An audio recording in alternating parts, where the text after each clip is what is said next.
Hello दोस्तों, I hope आप सब अच्छे होंगे, अपनी तैयारी अच्छे से कर रहे होंगे। साथ ही में यूपीपीसीएस 2025 के लिए प्रैक्टिस सेट सॉल्व कर रहे हैं और अभी जो प्रैक्टिस सेट सॉल्व कराया जा रहा है ये दृष्टि आईएएस द्वारा पब्लिश किए गए टेस्ट सीरीज को हम लोग सॉल्व कर रहे हैं और ये आपका टेस्ट नंबर 6 है, जिसके अंतर्गत हम लोग सामान्य अध्ययन और उसके साथ साथ आपके जो इन्वायरमेंट और 40 से 45 क्वेश्चन तक करंट अफेयर वाले सेक्शन को कवर करेंगे। तो इसमें जो है आपका फुल टेस्ट रहने वाला है, जिसमें जीएस के साथ साथ करंट अफेयर वाले सेक्शन को भी प्रॉपर अच्छे से कवर किया गया है। तो यह वीडियो आप लोगों के लिए इंपॉर्टेंट रहने वाला है। यदि चैनल पर नया है तो सब्सक्राइब कर ले और बेल आइकन को प्रेस कर ले, जिससे वीडियो के महत्वपूर्ण नोटिफिकेशन आप लोगों को मिलते रहे। बाकी वीडियो अगर अच्छा लगे तो लाइक जरूर कर दिया करें और अपने दोस्तों साथियों के साथ वीडियो जरूर शेयर करते हैं। और देखिए, इसके लिए एक अलग प्लेलिस्ट बना दिया गया है, जिसमें आपको यूपीपीसीएस 2025 के जो भी प्रैक्टिस सेट सॉल्व कराए जा रहे हैं सारे आपको प्रैक्टिस सेट वीडियो जो है वहाँ पे प्रोवाइड कराए जा रहे हैं। ठीक है, वहाँ पे आपको मिल जाएंगे, तो इसके लिए ज़्यादा भटकने की जरूरत नहीं है।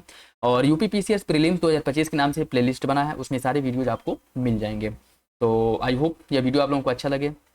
बाकी आपका जो भी फीडबैक हो, किसी भी क्वेश्चंस को लेकर के कोई डाउट हो, कन्फ्यूजन हो, कमेंट बॉक्स में कमेंट करके पूछ सकते हैं।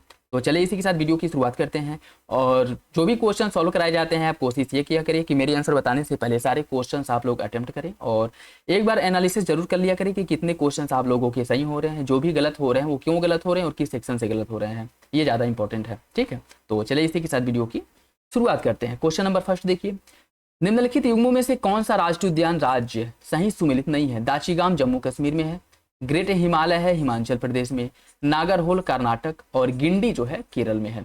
कौन सा विकल्प इसमें से गलत है? गलत विकल्प का आपको चयन करना है। इसका जो सही आंसर है वो हो जाएगा आपका ऑप्शन डी, गिंडी केरल में नहीं है। ठीक है, गिंडी राष्ट्रीय उद्यान की अगर हम बात करें तो गिंडी राष्ट्रीय उद्यान जो है आपके कहाँ पे है? यह जो है तमिलनाडु में है। ठीक है, गिंडी राष्ट्रीय उद्यान है तमिलनाडु में। बाकी दाचीगाम जम्मू कश्मीर में है, दाचीगाम है जम्मू कश्मीर में। ग्रेट हिमालयन राष्ट्रीय उद्यान हिमाचल प्रदेश में, नागरहोल है कर्नाटक में और गिंडी है तमिलनाडु में। ठीक है, गिंडी है तमिलनाडु में। तो इसका सही आंसर डी हो जाएगा, ऑप्शन डी सही है।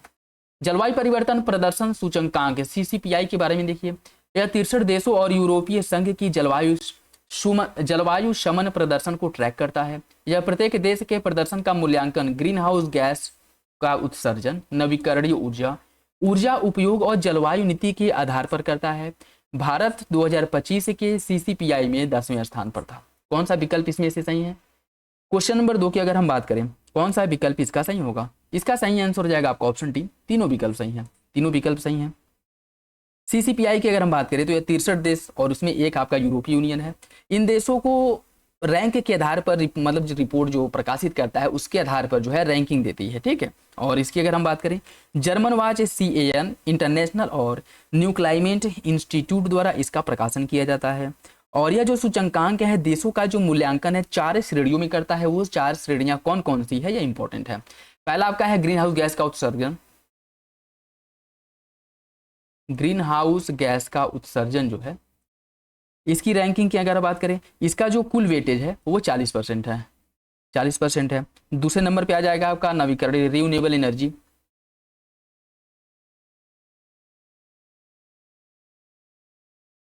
नवीकरणीय ऊर्जा, इसका जो भार है यह 20% है, इसका भार 20% है।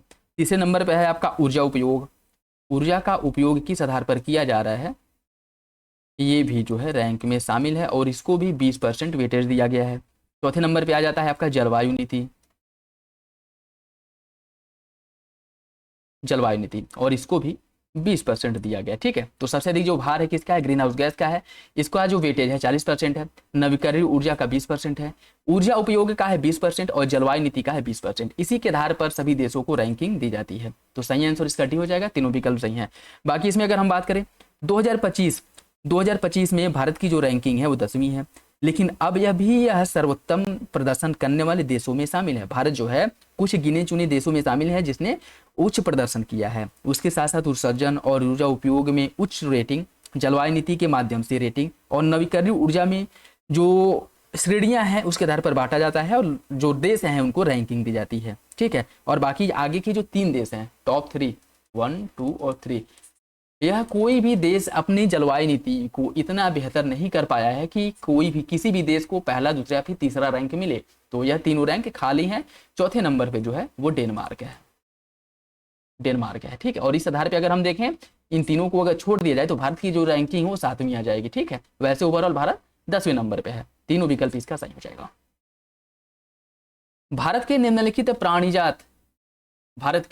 प्राणीजात पर विचार कीजिए। घड़ियाल, ग्रेट इंडियन बस्टर्ड और एशियाई चीता। इसमें आपको बताना है कौन सी लुप्तप्राय प्रजातियां हैं। कूट के हिसाब से आपको सही आंसर का चयन करना है। इसका जो सही आंसर है वो हो जाएगा ऑप्शन डी, कोई भी इसमें से लुप्तप्राय प्रजाति नहीं है। भारत में मगरमच्छ की 3 प्रजातियां पाई जाती हैं। घड़ियाल जो गंभीर रूप से संकटग्रस्त है, क्रिटिकली इंडेंजर्ड श्रेणी में है। मगरमच्छ की बात करें तो यह संकटग्रस्त श्रेणी में से रखा गया है। खारे पानी का जो मगरमच्छ है यह सबसे कम चिंताजनक है, ठीक है, मतलब इसकी जो संख्या अधिक पाई जाती है। और इन तीनों ही प्रजातियों को, तीनों जो प्रजातियां हैं इनको साइट्स के परिशिष्ट फर्स्ट में रखा गया है, और उसके साथ साथ जो वन्य जीव संरक्षण अधिनियम 1972 है उसके अनुसूची फर्स्ट में रखा गया, ठीक है। साइट्स के परिशिष्ट फर्स्ट और वन्यजीव संरक्षण अधिनियम के अनुसूची फर्स्ट में रखा गया है इन तीनों प्रजातियों को। बाकी हालांकि जो ऑस्ट्रेलिया, इंडोनेशिया और पापुआ न्यू गिनी में पाए जाने वाले खारे पानी के जो मगरमच्छ हैं उनको साइट्स के परिशिष्ट सेकंड में रखा गया, लेकिन जो भारत में खारे पानी के मगरमच्छ पाए जाते हैं उनको साइट्स के परिशिष्ट फर्स्ट में रखा गया है, ठीक है। उसके साथ साथ जो ग्रेट इंडियन बस्टर्ड है इसे गंभीर रूप से लुप्तप्राय, राजस्थान का जो राज्य पक्षी ग्रेट इंडियन बस्टर्ड है यह गंभीर रूप से लुप्तप्राय है और यह एक प्रमुख घास के मैदान की प्रजातियां हैं, ठीक। और यह राजस्थान, गुजरात में पाए जाते हैं। और इसमें आयुसीएन और आयुसीएन साइट्स और जो सियमस पक्षियों के लिए जो वान सम्मेलन हुआ था उसकी अगर हम बात करें, और उसके साथ साथ वन्यजीव संरक्षण अधिनियम 1972 इसके तहत उच्च स्तर की संरक्षण प्राप्त है इसको, ठीक है। तो कौन सा विकल्प इसका सही हो जाएगा? आपका ऑप्शन डी सही है। और एशियाई चीता जो है इसे आयुसीएन रेड लिस्ट में गंभीर रूप से लुप्तप्राय प्रजाति के रूप में सूचीबद्ध किया गया है, ठीक। तो इसका जो सही आंसर है वो हो जाएगा आपका ऑप्शन डी। लुप्तप्राय कोई नहीं है, कोई गंभीर रूप से लुप्तप्राय है, मतलब तीनों जो है गंभीर रूप से लुप्तप्राय है, क्रिटिकली इंडेंजर्ड श्रेणी में है। सही आंसर डी हो जाएगा। पर्यावरणीय कुजनेट्स कर्व निम्नलिखित किसके बीच संबंधों को दर्शाता है? प्रति व्यक्ति सकल घरेलू उत्पाद और पर्यावरण क्षरण, औद्योगिक उत्पादन और संसाधनों की उपलब्धता, जनसंख्या वृद्धि और जैव विविधता की हानि, शहरीकरण और वनोन्मूलन। कौन सा विकल्प इसका सही है? इसका जो सही आंसर है वो हो जाएगा ऑप्शन ए, प्रति व्यक्ति सकल घरेलू उत्पाद और पर्यावरण क्षरण। जैसे इनका मानना था कुजनेट्स का कि जैसे विकास के क्रम में कोई भी देश आगे बढ़ता है वो विकास के क्रम में जो प्राकृतिक पर्यावरण है उसको हानि पहुंचाता है। जैसे मान लिया कोई इंफ्रास्ट्रक्चर डेवलप करना है तो उसके लिए वनों की कटाई होगी, ठीक है। और कोई पहाड़ी क्षेत्र से या पर्वतीय क्षेत्र से अगर रोड निकालना है, रेल का टनल निकालना है या ब्रिज बनाना है, उसके लिए भी वहाँ के पर्यावरण में क्षति की जाएगी।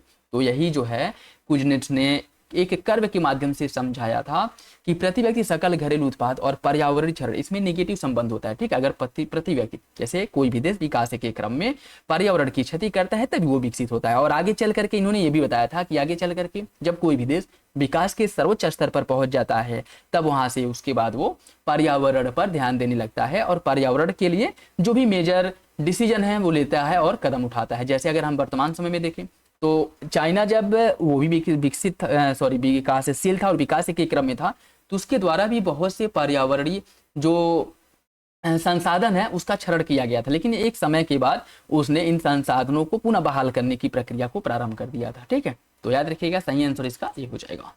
निम्नलिखित संरक्षित क्षेत्रों पर विचार कीजिए।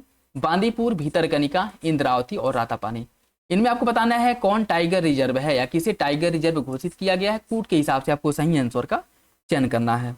देखिए इसका जो सही आंसर है वो हो जाएगा आपका बांदीपुर टाइगर रिजर्व है, इंद्रावती टाइगर रिजर्व है, Ratapani tiger reserve, Bhitarkanika tiger reserve नहीं है। भीतरकनिका जो है यह टाइगर रिजर्व नहीं है। बांदीपुर, इंद्रावती और रातापानी ये तीनों टाइगर रिजर्व है, ठीक है। बाकी अगर हम बात करें बांदीपुर जो है यह कहाँ पे है? बांदीपुर है कर्नाटक में, बांदीपुर कर्नाटक में है और इसे 1973 में प्रोजेक्ट टाइगर के अंतर्गत शामिल किया गया था 1973 में। और इंद्रावती जो है ये आपके कहाँ पे? छत्तीसगढ़ में है। इंद्रावती है छत्तीसगढ़ में। और इसकी अगर हम बात करें तो इसे 1983 में प्रोजेक्ट टाइगर के अंतर्गत शामिल किया गया था, ठीक। रातापानी की बात करें, रातापानी जो है यह कहाँ पे है? रातापानी है मध्य प्रदेश में और इसको प्रोजेक्ट टाइगर के अंतर्गत कब शामिल किया गया था? यह जो है भारत का नवीनतम मतलब 57वां टाइगर रिजर्व। आप लोग कमेंट बॉक्स में बताएंगे कब इसे टाइगर रिजर्व के रूप में शामिल किया गया था, ठीक है। और ये बहुत पुराना नहीं है। और बात करें अगर भीतरकनिका की, भीतरकनिका कहाँ पे है? भीतरकनिका है आपके उड़ीसा राज्य में, उड़ीसा राज्य में है। और यह जो है एक राष्ट्रीय उद्यान है मैंग्रोव परितंत्र है और यहाँ 8 प्रकार की जो किंग फिशर पक्षियां हैं वो पाई जाती हैं। ठीक, सही आंसर इसका क्या हो जाएगा? 1, 3 और 4 किसमें दिया है? 1, 3 और 4 बी हो जाएगा इसमें, बी। तो कौन सा टाइगर रिजर्व, कौन सा राष्ट्रीय उद्यान किस राज्य में है वो भी आप लोग याद रखिएगा, मिलान करने के लिए पूछ लेता है सीधे सीधे। ठीक है, निम्नलिखित में से कौन सा कोयला खदान राज्य और सही सुमिलित, कौन सा कोयला खदान और राज्य सही सुमिलित नहीं है? झरिया है झारखंड में, कोरबा छत्तीसगढ़ में है, सिगरेनी है तमिलनाडु में और तालचेर है उड़ीसा में। कौन सा विकल्प इसमें से गलत है? देखिए इसका जो सही आंसर है क्या हो जाएगा? इसका जो सही आंसर है वो हो जाएगा आपका ऑप्शन सी, सिगरेनी कोयला क्षेत्र। यह तमिलनाडु में नहीं है। सिगरेनी कोयला क्षेत्र की अगर हम बात करें तो कहाँ पे है? यह आपके तेलंगाना में है, तेलंगाना में है सिगरेनी कोयला क्षेत्र। बाकी झरिया झारखंड में है, कोरबा है छत्तीसगढ़ में, तालचेर है उड़ीसा में। पारिस्थितिकी संवेदनशील क्षेत्र, इकोलॉजिकली सेंसिटिव, जो आपका इकोलॉजिकल सेंसिटिव जोन है, इको सेंसिटिव जोन, इसके बारे में कौन सा विकल्प सही है आपको बताना है। पारिस्थितिकी संवेदनशील क्षेत्र को वन्यजीव संरक्षण अधिनियम 1972 के प्रावधानों के तहत अधिसूचित किया जाता है। पारिस्थितिकी संवेदनशील क्षेत्र घोषित करने का मुख्य उद्देश्य इन क्षेत्रों में कृषि के अतिरिक्त सभी प्रकार की मानवीय गतिविधियों को प्रबंधित करना है, मतलब प्रतिबंधित करना है। कौन सा विकल्प इसका सही होगा? इसका सही आंसर डी हो जाएगा, दोनों विकल्प गलत है। पारिस्थितिकी संवेदनशील क्षेत्र की अगर हम बात करें तो इसका जो संरक्षण, जैसे राष्ट्रीय उद्यान और वन्यजीव अभयारण्य के चारों ओर स्थित पारिस्थितिकी रूप से जो नाजुक क्षेत्र होते हैं उसको पारिस्थितिकी संवेदनशील क्षेत्र घोषित किया जाता है। और पर्यावरण, वन और जलवायु परिवर्तन मंत्रालय राष्ट्रीय वन्यजीव कार्य योजना 2002 से 2016, इसके अनुसार राज्य सरकार को निर्देश दिया जाता है कि वे ऐसे संरक्षित क्षेत्रों की सीमा से 10 किलोमीटर के भीतर की भूमि को पर्यावरण संरक्षण अधिनियम 1986 के तहत पारिस्थितिकी संवेदनशील क्षेत्र घोषित करें। तो यह जो घोषित किया जाता है यह वन्यजीव संरक्षण अधिनियम 1972 के तहत नहीं किया जाता है। इसकी जो घोषणा की जाती है यह पर्यावरण संरक्षण अधिनियम 1986 के अंतर्गत इसे जो है संवेदनशील क्षेत्र घोषित किया जाता है। ठीक है, और दूसरा आपका गलत हो जाएगा, क्यों? क्योंकि इसकी अगर हम बात करें जो पारिस्थितिकी संवेदनशील क्षेत्र है इसका उद्देश्य होता है सभी मानवीय गतिविधियों पर प्रतिबंध लगाना नहीं होता है, बल्कि कुछ गतिविधियों को नियंत्रित करना होता है जिससे कि जो संरक्षित क्षेत्र पर उसका नकारात्मक प्रभाव है उसको कम किया जा सके। और इन क्षेत्रों में कृषि, बागवानी और इको पर्यटन जैसी जो गतिविधियां हैं इसे नियमित किया जाता है, प्रतिबंधित नहीं किया जाता है। ठीक है, सही आंसर क्या हो जाएगा? डी हो जाएगा, दोनों विकल्प गलत है। निम्नलिखित में से कौन सा पारंपरिक मानव जीवन के साथ जैव विविधता के संरक्षण का सबसे प्रभावी उपाय प्रदान करता है? बायोस्फीयर रिजर्व, वनस्पति उद्यान, राष्ट्रीय उद्यान या फिर वन्यजीव अभयारण्य। इसका सही आंसर क्या है? इसका जो सही आंसर है वो हो जाएगा आपका ऑप्शन जो है ए सही हो जाएगा, बायोस्फीयर रिजर्व। ठीक है, बायोस्फीयर रिजर्व ऐसे नामित क्षेत्र होते हैं जिनका उद्देश्य जैव विविधता का संरक्षण करना, सतत विकास को बढ़ावा देना, स्थानीय एवं जनजातीय समुदायों की सांस्कृतिक विरासत की रक्षा करना। तो सही आंसर इसका ए सही हो जाएगा, ऑप्शन ए। निम्नलिखित में से कौन सा कथन इकोटोन के बारे में सही नहीं है? इकोटोन 2 या 2 से अधिक पारिस्थितिक तंत्रों के बीच एक संक्रमण क्षेत्र होता है। इकोटोन में प्रजातियों की विविधता सामान्यतः आसपास के पारिस्थितिक तंत्रों की तुलना में कम पाई जाती है। यह उन विशिष्ट प्रजातियों का समर्थन करता है जो समीपवर्ती पारिस्थितिक तंत्र में नहीं पाई जाती हैं। इकोटोन में एक इफेक्ट के कारण प्रजातियों का जो घनत्व अधिक होता है। इसमें बताना है कौन सा विकल्प गलत है। इसका जो सही आंसर है वो हो जाएगा आपका ऑप्शन बी। सबसे पहले तो आपको ये जानना है कि इकोटोन होता क्या है। ठीक है, आप लोगों को शायद पता ही होगा। देखिए अगर हम बात करें 1-2 मान लीजिए पारिस्थितिकी क्षेत्र है। ठीक है, मान लीजिए ये आपका 2 पारिस्थितिक क्षेत्र है। एक है जलीय पारिस्थितिक तंत्र और एक है स्थलीय पारिस्थितिक तंत्र। ठीक है, ये आपका जलीय पारिस्थितिक तंत्र, ये स्थलीय पारिस्थितिक तंत्र हो गया। ये बीच वाला जो क्षेत्र है इको संक्रमण, इसी जो है संक्रमण क्षेत्र कहा जाता है, अर्थात इसी को कहा जाता है इकोटोन। इसी को इकोटोन कहा जाता है।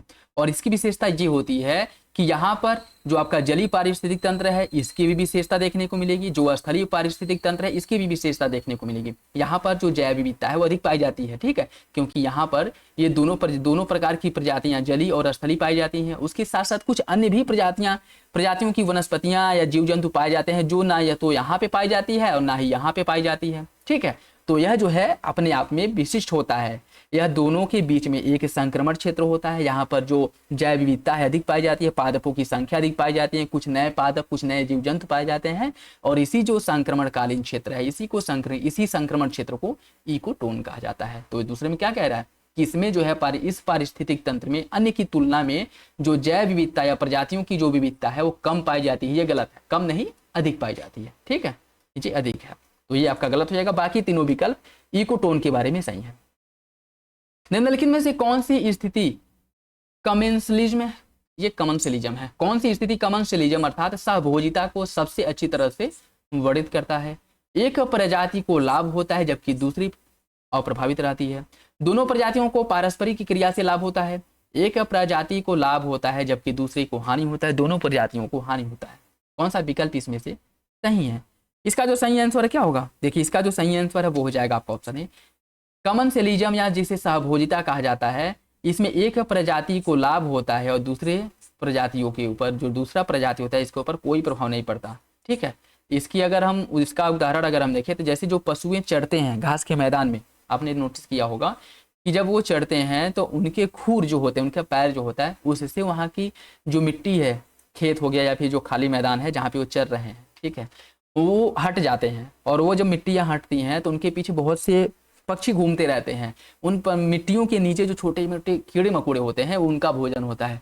तो इससे जो है क्या है, गाय या फिर अन्य जो जानवर उसे कोई नुकसान हो रहा है या फिर कोई लाभ हो रहा है? नहीं, वो तो अपना भोजन कर रहे हैं, मतलब चर रहे हैं खेत में, और उनके पैरों की खूर से जो है मिट्टियां हट रही हैं और उससे जो है जो पक्षी हैं उनको भोजन मिल रहा है। तो एक प्रजाति अर्थात जो पक्षी है, यह तो आपका क्या हो रहा है, जो पक्षी है ये लाभान्वित हो रहा है, इसको लाभ मिल रहा है। लेकिन जो गाय या फिर अन्य जो पशु हैं इसको कोई नुकसान हो रहा है? नहीं हो रहा है, इसके ऊपर कोई प्रभाव नहीं पड़ रहा है। ठीक है, तो इसी कहा जाता है क्या, कमेंसलिज्म या फिर सहभोजिता। ऑप्शन ए सही हो जाएगा। विषुवत रेखा के निकट पाया जाता है। वार्षिक वर्षा 200 सेंटीमीटर से अधिक होती है और इसकी मृदा कृषि के लिए अनुपयुक्त होती है। उपयुक्त में से यह किस मिट्टी या किस मृदा का सर्वोत्तम रूप से वर्णन कर रहा है? उष्ण कटिबंधीय सदाबहार वन, शीतोष्ण कटिबंधीय सदाबहार वन, उष्ण कटिबंधीय मौसम या शीतोष्ण पर्णपाती वन। यह किस वन की विशेषता है आपको ये बताना है, और ये जो वन है किस क्षेत्र में पाए जाते हैं ये भी बताना है। सही आंसर ऑप्शन ए हो जाएगा, उष्ण कटिबंधीय वर्षा वन। यही विषुवत रेखा के निकट पाया जाता है। वर्षा 200 सेंटीमीटर से अधिक होती है और यहाँ की मृदा में जो ह्यूमस है, ह्यूमस तो अधिक पाई जाती है लेकिन उर्वरता कम पाई जाती है। ठीक है, क्योंकि वर्षा के माध्यम से जो ऊपर के मतलब पौष्टिक मृदा जो होती है वह बह करके कहीं और डिपॉजिट हो जाती है या फिर निचली सतह में चली जाती है। ठीक, तो यह जो विशेषता है यह उष्ण कटिबंधीय वर्षा वन की विशेषता है। ऑप्शन ए इसका सही हो जाएगा। निम्नलिखित में से कौन जैव विविधता के इन सीटू संरक्षण का उदाहरण नहीं है? बायोस्फीयर रिजर्व, वनस्पति उद्यान, राष्ट्रीय उद्यान, वन्यजीव अभयारण्य। कौन इसमें से इन सीटू संरक्षण का उदाहरण नहीं है?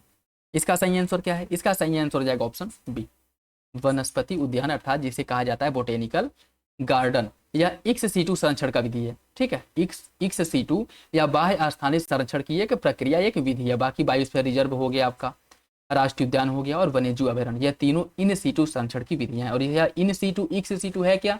देखिए, इन सीटू जहां जानवरों का जो संरक्षण है इनके प्राकृतिक आवास में किया जाता है उसे हम कहते हैं इन सीटू संरक्षण। और इक्स सीटू संरक्षण जहाँ पे इनका जो प्रिजर्वेशन है वो जो प्राकृतिक आवास है उसके बाहर किया जाता है, या फिर बोटेनिकल गार्डन हो गया। ठीक है, जैसे वनस्पति उद्यान बोटेनिकल गार्डन हो गया, लैब वगैरह हो गया, वहाँ पे इनका संरक्षण होता है। तो यह जो है आपका इक्स सीटू कहलाता है और जहाँ प्राकृतिक आवास में किया जाता है वो आपका इन सीटू है। तो इसका सही आंसर क्या पूछा है कि कौन इन सीटू नहीं है?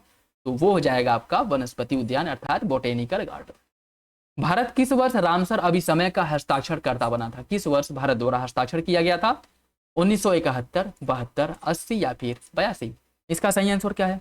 इसका जो सही आंसर है वो हो जाएगा ऑप्शन सी, 1982 में भारत द्वारा रामसर कन्वेंशन पर हस्ताक्षर किया गया था। ठीक है, और रामसर कन्वेंशन को कब अपनाया गया था? रामसर जो सम्मेलन है या जो अभिसमय है इसका आयोजन किया गया था 1971 में। कहाँ? ईरान के शहर रामसर में, ईरान के शहर रामसर में। और 1 फरवरी 1982 को भारत द्वारा औपचारिक रूप से इस पर हस्ताक्षर किया गया था। और यह किस लिए है? जो रामसर कन्वेंशन है यह आर्द्र भूमियों के संरक्षण के लिए इसका यह अभिसमय या फिर यह कन्वेंशन जो है शुरू किया गया था। तो याद रखिएगा, भारत 1982 में इसमें शामिल हुआ था। 1971 ईरान के रामसर शहर में हुआ था, आर्द्र भूमियों के संरक्षण के लिए है, आर्द्र भूमियों के संरक्षण के लिए है। ठीक है, सही आंसर इसका ये हो जाएगा। ग्लोबल मैंग्रोव अलायंस GMA के बारे में देखिए। यह एक अंतर सरकारी या अंतरराष्ट्रीय सहयोग है जिसकी शुरुआत 2018 के वर्ल्ड ओशन समिट में की गई थी। यह गठबंधन विभिन्न हितधारकों के साथ साझेदारी के माध्यम से मैंग्रोव पारिस्थितिकी तंत्र के संरक्षण और पुनर्स्थापना के लिए कार्य करता है। यह केवल मैंग्रोव जैव विविधता से संबंधित वैज्ञानिक अनुसंधान को बढ़ावा देता है। कौन सा विकल्प इसके बारे में, ग्लोबल मैंग्रोव अलायंस के बारे में सही है, यह बताना है। इसका जो सही आंसर है वो हो जाएगा आपका ऑप्शन ए, पहला और दूसरा सही, तीसरा गलत। देखिए जहां पे केवल, सभी, ठीक है, ऐसे शब्द आते हैं वहां पे लोग सतर्क हो जाया करें, क्वेश्चन गलत हो सकता है। ठीक है, तो यह केवल मैंग्रोव जैव विविधता से संबंधित वैज्ञानिक अनुसंधान को बढ़ावा देता है, ये सही नहीं है। बाकी पहला और दूसरा तो सही हो जाएगा। इसकी अगर हम बात करें, यह जो है मुख्य रूप से यह वित्त पोषण जुटाने का कार्य करता है, वैज्ञानिक अनुसंधान को बढ़ावा देने का कार्य करता है, तटीय प्रबंधन और शासन में सुधार करने, शिक्षा को समर्थन देने, आपदा जोखिम न्यूनीकरण को सुदृढ़ करने, जलवायु समन तथा अनुकूलन रणनीतियों में योगदान देने की अपनी क्षमता को सशक्त बनाता है। ठीक है, उसके साथ साथ यह बड़े पैमाने पर मैंग्रोव संरक्षण और पुनर्स्थापना का प्रयास भी करता है। ठीक, तो पहला दूसरा सही है, तीसरा गलत हो जाएगा। निम्नलिखित राज्यों को भारतीय वन स्थिति रिपोर्ट 2023 के अनुसार उनके वन एवं वृक्ष आवरण में वृद्धि के आधार पर घटते क्रम में लगाना है। जो भारतीय वन स्थिति रिपोर्ट 2023 प्रकाशित की गई है उसके अकॉर्डिंग सबसे अधिक जिन राज्यों में वन क्षेत्र में वृद्धि हुई है, घटते क्रम में इन सभी को लगाना है आपको। ठीक है, देखिए इसमें अगर हम बात करें सबसे अधिक वृद्धि किस में हुई थी, इसके पहले जो प्रैक्टिस सेट कराया गया था उसमें डिटेल में बताया गया था। ठीक है, वो है आपका छत्तीसगढ़। छत्तीसगढ़ में सबसे अधिक वृद्धि हुआ था। उसके बाद है आपका उत्तर प्रदेश। उत्तर प्रदेश इस मामले में दूसरे नंबर पे है, उड़ीसा है तीसरे नंबर पे और राजस्थान है चौथे नंबर पे। इसका जो सही आंसर है वो आपका ए हो जाएगा, 1 2 3 4, 1 2 3 4। ठीक है, तो याद रखिएगा सही आंसर है आपका ए। जिला खनिज फाउंडेशन DMF के बारे में देखिए। DMF एक गैर लाभकारी संस्था है जिसे खान और खनिज विकास एवं विनियमन संशोधन अधिनियम 2015 के तहत स्थापित किया गया है। यह खनन से प्रभावित व्यक्तियों के हितों की रक्षा करता है। यह राज्य सरकारों को खनिज अन्वेषण के लिए लाइसेंस जारी करने का अधिकार देता है। कौन सा विकल्प इसका सही होगा, इसका जो सही आंसर है वो हो जाएगा ऑप्शन ए, दोनों विकल्प सही है, दोनों विकल्प इसका सही है। ठीक है दोस्तों, वीडियो अगर अच्छा लगे तो लाइक जरूर कर दिया करें और अपने दोस्तों साथियों के साथ वीडियो जरूर शेयर कर दें। और किसी भी क्वेश्चंस को लेकर के कोई भी डाउट हो, किसी भी प्रकार का डाउट हो, कमेंट बॉक्स में कमेंट करके पूछ सकते हैं। और हाँ, जो लोग पेड ग्रुप ज्वाइन करना चाहते हैं कमेंट बॉक्स में कमेंट करके बता सकते हैं, नहीं तो डिस्क्रिप्शन बॉक्स में लिंक मिल जाएगा, वहाँ से आकर के उसके बारे में जानकारी ले सकते हैं। ठीक है, जहाँ पर बहुत ही कम प्राइस में वेरियस कोचिंग इंस्टीट्यूट के प्रैक्टिस सेट प्रोवाइड कराए गए हैं और वो आपके एग्जाम के पॉइंट ऑफ व्यू से इंपॉर्टेंट रहेगा, क्योंकि यहाँ पे देखिए क्रम वाइज प्रैक्टिस सेट कराया जाएगा। वहाँ पे सारे प्रैक्टिस सेट जो अब तक हुए हैं सब प्रोवाइड करा दिए गए हैं। जो लोग ज्वाइन किए हैं वो लोग प्रैक्टिस सेट कर रहे हैं, बाकी आप ज्वाइन करके देख सकते हैं कि कैसे हैं, कैसा है कैसा नहीं। ठीक है, बाकी अगर आप लोगों ने RO के लिए प्रैक्टिस सेट ज्वाइन किया था तो आप लोगों को बहुत अच्छे से पता होगा कि किस प्रकार से प्रैक्टिस सेट टाइमली प्रोवाइड कराया जाता है और प्रैक्टिस सेट या आपके एग्जाम प्रिपरेशन को लेकर के कितना जो है सतर्क रहा जाता है, जिससे कि सब जो है कुछ जो भी प्रैक्टिस सेट मटेरियल्स हैं वो टाइमली आप लोगों को मिलते रहे। ठीक है, तो आई होप आप लोग समझेंगे और ज्वाइन करना हो तो कमेंट बॉक्स में कमेंट करके बता सकते हैं, नहीं तो फिर जो डिस्क्रिप्शन बॉक्स में लिंक है उससे आकर के उसके बारे में जानकारी ले सकते हैं। ठीक है, और नहीं अगर लेना है तो यहाँ पे आप लोग प्रैक्टिस सेट करिए, यहाँ पे तो कराया ही जा रहा है। ठीक है, इसमें देखिए कुछ अधिनियम है और वर्ष है। वायु अधिनियम कब का है, वायु अधिनियम की अगर हम बात करें वायु अधिनियम की तो यह जो है 1981 में वायु अधिनियम आया था। जैव विविधता अधिनियम है 2002 का, पर्यावरण अधिनियम है 1986 और जल अधिनियम है 1974। इसका सही आंसर हो जाएगा आपका ऑप्शन 1 2 3 4 ए, ऑप्शन ही सही है। संयुक्त राष्ट्र समुद्री कानून सम्मेलन अनक्लोज के बारे में बताइए कौन सा विकल्प सही है। प्रादेशिक समुद्र किसी देश की समुद्री तटरेखा से 12 समुद्री मील तक होती है। किसी देश को अपने प्रादेशिक समुद्र पर पूर्ण संप्रभुता प्राप्त होती है। देश विशेष आर्थिक क्षेत्र EEZ के अंतर्गत समुद्र की सतह के नीचे संसाधनों के अन्वेषण और उपयोग का विशेषाधिकार रखते हैं। कौन सा विकल्प इसके बारे में सही है ये आपको बताना है। इसका जो सही आंसर है क्या होगा, देखिए इसका जो सही आंसर है वो हो जाएगा आपका ऑप्शन डी, तीनों विकल्प सही हैं, तीनों विकल्प सही हो जाएगा।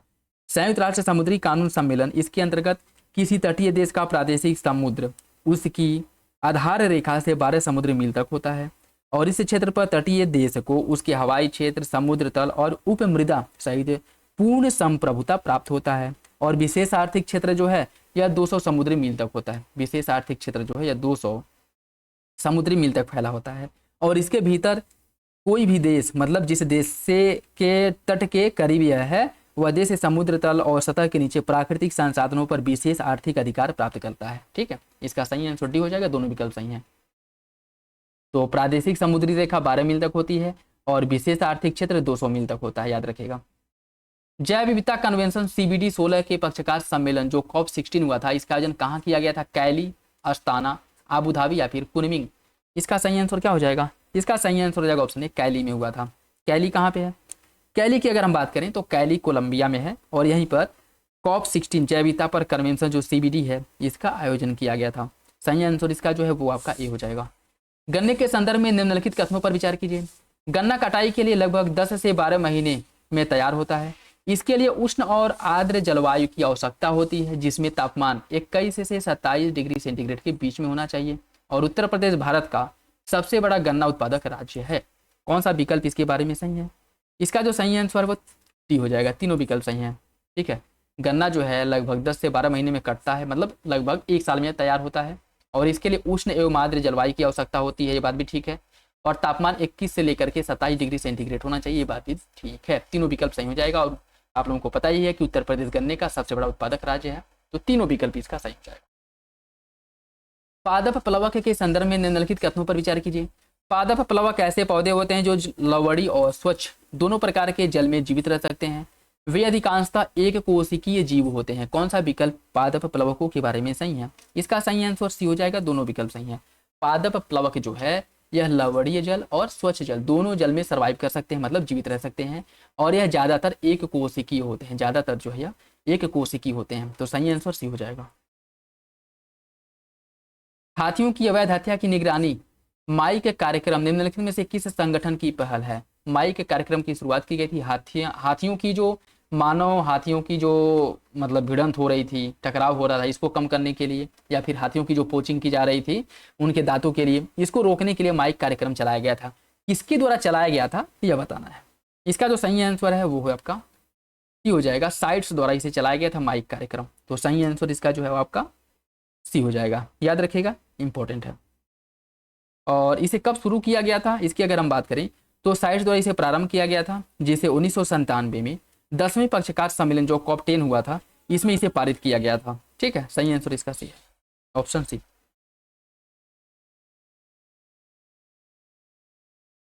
निम्नलिखित में से कौन सा सही सुमेलित नहीं है?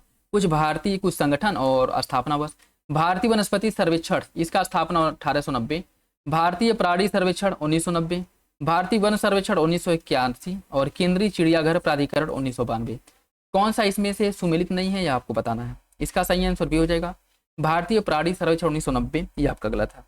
ठीक है, भारतीय वनस्पति सर्वेक्षण BSI इसका स्थापना किया गया था 1890 में। ठीक, और उसके बाद आपका भारतीय प्राणी सर्वेक्षण ZSI, इसकी अगर हम बात करें इसका जो स्थापना किया गया था 1990 नहीं बल्कि 1916 में किया गया था, याद रखिएगा 1916 में किया गया था। बाकी भारतीय वन सर्वेक्षण 1981, केंद्रीय चिड़ियाघर प्राधिकरण 1992, इसका सही आंसर भी हो जाएगा, बी गलत है, बाकी विकल्प सही है। कौन सा विकल्प राष्ट्रीय हरित प्राधिकरण GT के अधिकार क्षेत्र से बाहर आता है? जल प्रदूषण निवारण एवं नियंत्रण उपकर अधिनियम, वायु प्रदूषण निवारण नियंत्रण अधिनियम, पर्यावरण संरक्षण अधिनियम और वन्य जीव संरक्षण। कौन इसमें जो है NGT के दायरे में नहीं आता है या इसके अधिकार क्षेत्र में नहीं आता है? यह हो जाएगा आपका ऑप्शन डी, वन्य जीव संरक्षण अधिनियम NGT के अंतर्गत नहीं आता है, NGT के दायरे में नहीं आता। NGT का स्थापना कब किया गया था? 2010 में, ये भी याद रखिएगा। ठीक है, समुद्री मत्स्य की जनगणना के संदर्भ में देखिए, यह जनगणना हर 10 वर्षों में आयोजित की जाती है। अंतिम समुद्री मत्स्य की जनगणना जो कराई गई थी 2015 में कराई गई थी। कौन सा विकल्प इसके बारे में सही है? इसका सही आंसर डी हो जाएगा, दोनों विकल्प गलत है, कोई सा भी सही नहीं है। विश्व मत्स्य दिवस 2024 के अवसर पर केंद्रीय मत्स्य पालन मंत्री द्वारा 5वीं समुद्री मत्स्य की जनगणना 2025 की शुरुआत की गई थी। ICAR Indian council of agriculture research और उसके साथ साथ केंद्रीय समुद्री मत्स्य की अनुसंधान संस्थान, इन दोनों के द्वारा मिल करके यह रिपोर्ट जारी किया जाता है। ठीक है, और जो नवीनतम समुद्री मत्स्य पालन जनगणना है, यह जो है संयुक्त रूप से 2015 में नहीं बल्कि 16 में आयोजित कराई गई थी और उसके बाद फिर कराई गई है। और समुद्री मत्स्य की जनगणना हर 10 वर्ष में नहीं कराई जाती है, यह वर्ष 2005 से ICAR और CMFRI द्वारा 5 वर्ष के अंतराल पर आयोजित किया जाता है। तो यह जो है 5 वर्ष के अंतराल पर आयोजित किया जाता है। ठीक है, याद रखिएगा। सही आंसर डी हो जाएगा, दोनों विकल्प गलत है। मीथेन के संबंध में देखिए, मीथेन एक अल्पकालिक ग्रीन हाउस गैस है। यह वैश्विक तापमान में लगभग 30% वृद्धि के लिए जिम्मेदार है। कौन सा विकल्प इसका सही होगा? इसका सही आंसर सी हो जाएगा, दोनों विकल्प सही है मीथेन के बारे में, ऑप्शन सी सही है। कौन इसमें से सही सुमिलित नहीं है? विश्व मौसम विज्ञान संगठन का मुख्यालय है लंदन में, संयुक्त राष्ट्र पर्यावरण कार्यक्रम का मुख्यालय नैरोबी केन्या में है, अंतर्राष्ट्रीय सौर गठबंधन का मुख्यालय गुरुग्राम हरियाणा में है, जलवायु परिवर्तन पर अंतर सरकारी पैनल IPCC का मुख्यालय है जिनेवा में। कौन सा विकल्प इसके बारे में गलत है, मतलब कौन सही सुमिलित नहीं है, ये आपको बताना है। इसका जो सही आंसर है क्या हो जाएगा? इसका सही आंसर ये है विश्व मौसम विज्ञान संगठन। विश्व मौसम विज्ञान संगठन WMO की अगर हम बात करें तो इसका मुख्यालय कहाँ पे है? इसका मुख्यालय जो है जिनेवा स्विट्जरलैंड में है। जिनेवा स्विट्जरलैंड में है। स्थापना कब किया गया था? 1950 में स्थापना हुआ था और मुख्यालय है जिनेवा में। ठीक है, संयुक्त राष्ट्र पर्यावरण कार्यक्रम UNEP की बात करें, इसका स्थापना हुआ था 1972 में। 1972 में इसका स्थापना किया गया था और इसका मुख्यालय केन्या के नैरोबी में है। ठीक, और उसके बाद आपका अंतर्राष्ट्रीय सौर गठबंधन। अंतर्राष्ट्रीय सौर गठबंधन इसकी शुरुआत COP21 के समय की गई थी और स्थापना 2015 में हुआ था। मुख्यालय है गुरुग्राम हरियाणा में। IPCC की बात करें, IPCC जो जलवायु परिवर्तन पर अंतर सरकारी पैनल है, यह जो है एक सेकेंड बताते हैं। IPCC इसका स्थापना किया गया था WMO और UNEP द्वारा मिलकर के संयुक्त रूप से IPCC का स्थापना किया गया था, याद रखिएगा। ठीक है, और कब किया गया था ये भी इंपॉर्टेंट है। इसकी अगर हम बात करें तो 1988 में इसका स्थापना किया गया था। ठीक है, और यह जो है WMO और आपका UNEP का संयुक्त उपक्रम है। ठीक, सही आंसर इसका जो है वो आपका ए हो जाएगा। विश्व मौसम विज्ञान संगठन WMO का मुख्यालय जिनेवा में है, स्थापना 1950 में। बाकी तीनों विकल्प सही हैं। देखिए, जो भी क्वेश्चन सॉल्व कराए जाते हैं कोशिश यही रहती है कि उनको अच्छे से एक्सप्लेन किया जाए ताकि किसी भी प्रकार का डाउट ना रहे। फिर भी अगर किसी क्वेश्चन में कोई डाउट रह जाते हैं तो आप लोग कमेंट बॉक्स में कमेंट करके पूछ सकते हैं। और अगर लगता है कि कोई क्वेश्चन गलत बताया जा रहा है, ठीक है, या फिर से जो आंसर बताया गया वो सही नहीं है, तो भी आप लोग कमेंट बॉक्स में कमेंट करके बता सकते हैं, क्योंकि कोई भी पूर्ण नहीं होता है। और जैसे आप लोग सीख रहे हैं, हम भी जो है जब तक वो प्रैक्टिस सेट कराते हैं सीखते ही रहते हैं, हमेशा कुछ ना कुछ नया सीखने को मिलता है। ठीक है, तो अगर आपको लगता है कि कोई क्वेश्चन जो है किसी क्वेश्चन का आंसर गलत बता दिया गया है तो आप लोग कमेंट बॉक्स में कमेंट करके वो भी बता सकते हैं। ठीक है, ओरिएंटल पाइड हॉर्नबिल के बारे में देखिए। इसे IUCN रेड लिस्ट में सुभेद्य श्रेणी में रखा गया है, वल्नरेबल श्रेणी में। इनके आहार में सरीसृप और पक्षी जैसे छोटे जंतु शामिल हैं। यह वृक्षों के खोखलों में जो मतलब उसमें बिल होते हैं उसमें घोंसला बना करके और मृदा तथा पौधों के रेशों से उसका द्वार बंद कर देते हैं। कौन सा विकल्प हॉर्नबिल के बारे में सही है? देखिए, इसकी अगर हम बात करें, इसका जो सही आंसर है वो आपका बी हो जाएगा। 2 और 3 सही है, पहला गलत है। ठीक है, इसे अगर हम बात करें तो जो हॉर्नबिल है इसे कम चिंता की श्रेणी में रखा गया है। ठीक है, कम चिंता के जो लिस्ट कॉन्सर्न है उस श्रेणी में रखा गया है हॉर्नबिल को, न कि सुभेद्य श्रेणी में रखा गया है। तो पहला गलत हो जाएगा, बाकी दूसरा और तीसरा सही है। निम्नलिखित में से कौन सी एक ग्रीन हाउस गैस नहीं है? Methane, ozone, nitrogen oxide, HFC। कौन सा विकल्प इसका सही है? इसका जो सही आंसर है वो हो जाएगा ऑप्शन सी। अगर नाइट्रोजन गैस जो है ग्रीन हाउस गैस होती तो वायुमंडल में तो 78% के आसपास नाइट्रोजन गैस है। आप सोच सकते हैं कि कंडीशन पृथ्वी की क्या होती है। तो नाइट्रोजन की ऑक्साइड जो है, नाइट्रोजन गैस जो है ग्रीन हाउस गैस नहीं है। बाकी मीथेन, ओजोन और HFC, ठीक है, ये तीनों क्या है? तीनों ग्रीन हाउस गैसेज हैं। तो सही आंसर इसका सी हो जाएगा। निम्नलिखित में से कौन सा महासागरीय अम्लीयकरण का कारण नहीं है? मानव जनित कार्बन उत्सर्जन, औद्योगिक उत्सर्जन, महासागर में तेल का रिसाव, तटीय क्षेत्र के पास वनों की कटाई। कौन सा विकल्प इसका सही है? कौन जो है महासागरीय अम्लीकरण का कारण नहीं है, आपको बताना है। इसका जो सही आंसर है वो क्या हो जाएगा? वो हो जाएगा आपका ऑप्शन सी, महासागर में तेल का रिसाव। इससे अम्लीयता नहीं बढ़ती है। ठीक है, महासागरों में तेल के रिसाव से अम्लीयता नहीं बढ़ती है। बाकी मानव जनित कार्बन उत्सर्जन से अम्लीयता बढ़ेगी, औद्योगिक उत्सर्जन से बढ़ेगा, तटीय क्षेत्रों के पास वनों की कटाई से बढ़ेगा। ठीक है, ऑप्शन सी इसका गलत है। ठीक है, नेक्स्ट देखिए, निम्नलिखित में से कौन परमाफ्रॉस्ट के संदर्भ में सही नहीं है? परमाफ्रॉस्ट जो है वह भूमि है जो लगातार कम से कम 2 वर्षों तक 0 डिग्री सेंटीग्रेड या उससे नीचे बना रहती है। परमाफ्रॉस्ट के पिघलने से मीथेन और कार्बन डाइऑक्साइड का उत्सर्जन होता है। परमाफ्रॉस्ट का क्षरण केवल सतही पिघलन तक सीमित होता है और यह भूमिगत अवसंरचना को प्रभावित नहीं करता। पिघलता हुआ परमाफ्रॉस्ट निर्मित संरचनाओं को अस्थिर कर सकता है और दबे हुए औद्योगिक प्रदूषक को छोड़ सकता है। कौन इसमें से गलत है? देखिए, इसका जो सही आंसर है क्या हो जाएगा? इसका जो सही आंसर है वो हो जाएगा आपका ऑप्शन बी। परमाफ्रॉस्ट के पिघलने में मीथेन और कार्बन डाइऑक्साइड का उत्सर्जन हो सकता है, यह आपका गलत है। ठीक, एक सेकेंड, भी नहीं होगा यार, संदर्भ में सही नहीं है, ये डी होगा। ठीक है, पिघलता हुआ परमाफ्रॉस्ट निर्मित संरचनाओं को अस्थिर कर सकता है और दबे हुए औद्योगिक प्रदूषकों को छोड़ सकता है, यह गलत है। ठीक है, यह आपका गलत जाएगा, बाकी तीनों विकल्प सही हैं। निम्नलिखित जीवों पर विचार कीजिए, शैवाल, जीवाणु, जेलीफिश और शार्क। कौन से जीव संदिग्ध हैं? कौन से जीव जो है जीव संदिग्ध हैं, आपको बताना है। ठीक, फूड के हिसाब से सही आंसर का चयन करना है। फूड के हिसाब से सही आंसर का चयन करना है आपको। इसका जो सही आंसर है क्या होगा? देखिए, इसका जो सही आंसर है वो हो जाएगा आपका ऑप्शन डी। चारों विकल्प सही हैं, चारों विकल्प इसके सही हो जाएंगे, चारों विकल्प सही हो जाएंगे।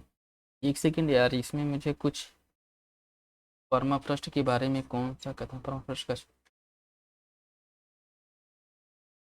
देखिए इसका जो सही आंसर है ना, जो गलत, वो आपका सी होगा। ठीक है, ऑप्शन सी होगा। परमाफ्रॉस्ट का क्षरण केवल सतही पिघलन तक सीमित होता है और यह भूमिगत अवसंरचना को प्रभावित नहीं करता है, यह आपका गलत हो जाएगा, यह आपका गलत हो जाएगा। ठीक है, बाकी विकल्प सही हैं। इसमें अगर हम बात करें, परमाफ्रॉस्ट यह सतही जल या जमी हुई भूमि पर बने औद्योगिक स्थलों, भवनों की स्थिति में खतरे में पड़ सकती है और इसमें दबे हुए विषैले पदार्थ वातावरण में मुक्त हो सकते हैं। बात बिल्कुल सही है। परमाफ्रॉस्ट का पिघलना केवल सतह तक सीमित नहीं होता है, बल्कि यह भूमिगत संरचनाओं, सड़कों और पाइपलाइनों को भी नुकसान पहुंचा सकता है और यह जो है भूस्खलन का बहुत बड़ा कारण बनता है। तो जो इसमें कह रहा है कि यह भूमिगत अवसंरचना को प्रभावित नहीं करता है, आपका गलत है। ठीक है, यह भूमिगत अवसंरचना को भी प्रभावित करता है और केवल सतही नहीं होता है, भूमिगत भी होता है। ठीक है, तो यही गलत है, बाकी तीनों विकल्प सही हैं। सॉरी, गलत, इसमें जो है आंसर टिक हो गया। ठीक है, ऑप्शन सी हो जाएगा इसका। नेक्स्ट देखिए, निम्नलिखित में से कौन सा विकल्प कीस्टोन प्रजाति की सबसे अच्छी व्याख्या करता है? एक प्रजाति जो केवल एक क्षेत्र में पाया जाता है, एक प्रजाति जिसकी अनुपस्थिति पारिस्थितिक तंत्र में भारी बदलाव ला सकती है, एक आक्रामक प्रजाति जो देशज प्रजातियों को विस्थापित करता है, एक प्रजाति जिसका उपयोग वाणिज्यिक वृक्षारोपण के लिए किया जाता है। इसमें बताना है कौन कीस्टोन प्रजाति का सबसे अच्छा वर्णन करता है। इसका जो सही आंसर हो जाएगा ऑप्शन बी, एक प्रजाति जिसकी अनुपस्थिति पारिस्थितिक तंत्र में भारी बदलाव ला सकती है। ये बात बिल्कुल ठीक है, ये बात बिल्कुल ठीक है। जैसे देखिए, अगर हम वन क्षेत्र की बात करें, वन क्षेत्र में जो शेर, बाघ वगैरह हैं वो कम संख्या में पाए जाते हैं, लेकिन इनका इंपॉर्टेंस जो है उस वन क्षेत्र के लिए बहुत ज़्यादा होता है।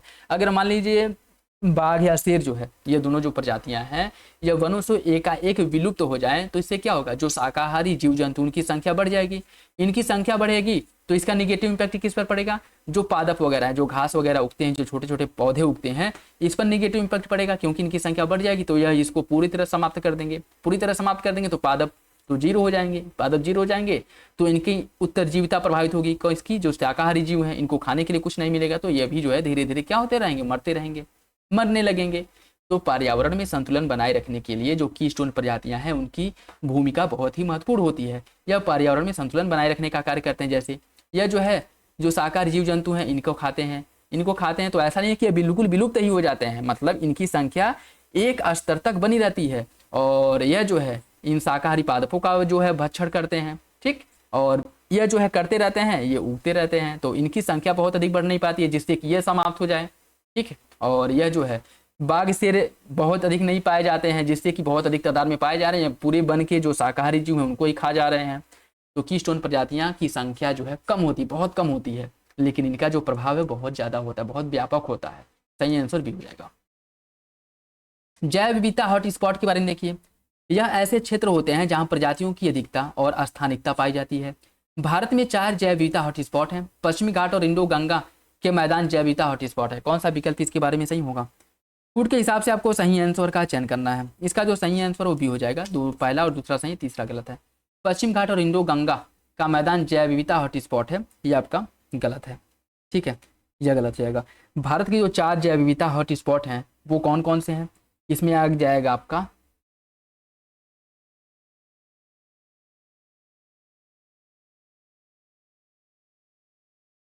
पश्चिमी घाट है, और हिमालय वाला क्षेत्र है,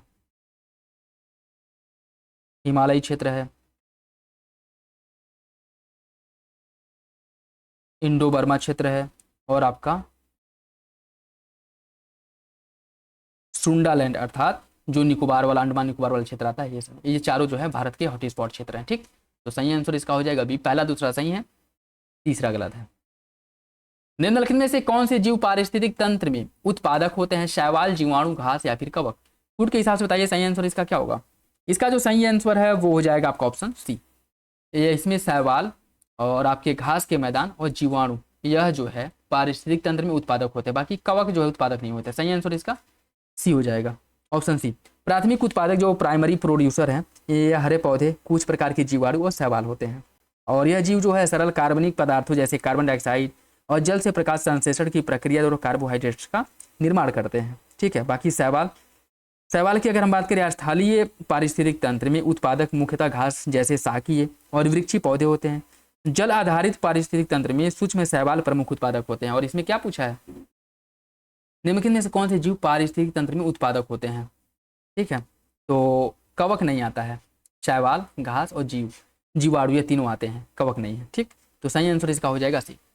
निम्नलिखित में से कौन सा प्राकृतिक रूप से कार्बन पृथक्करण में योगदान देता है? मैंग्रोव, समुद्री शैवाल, पीटलैंड या फिर मृदा?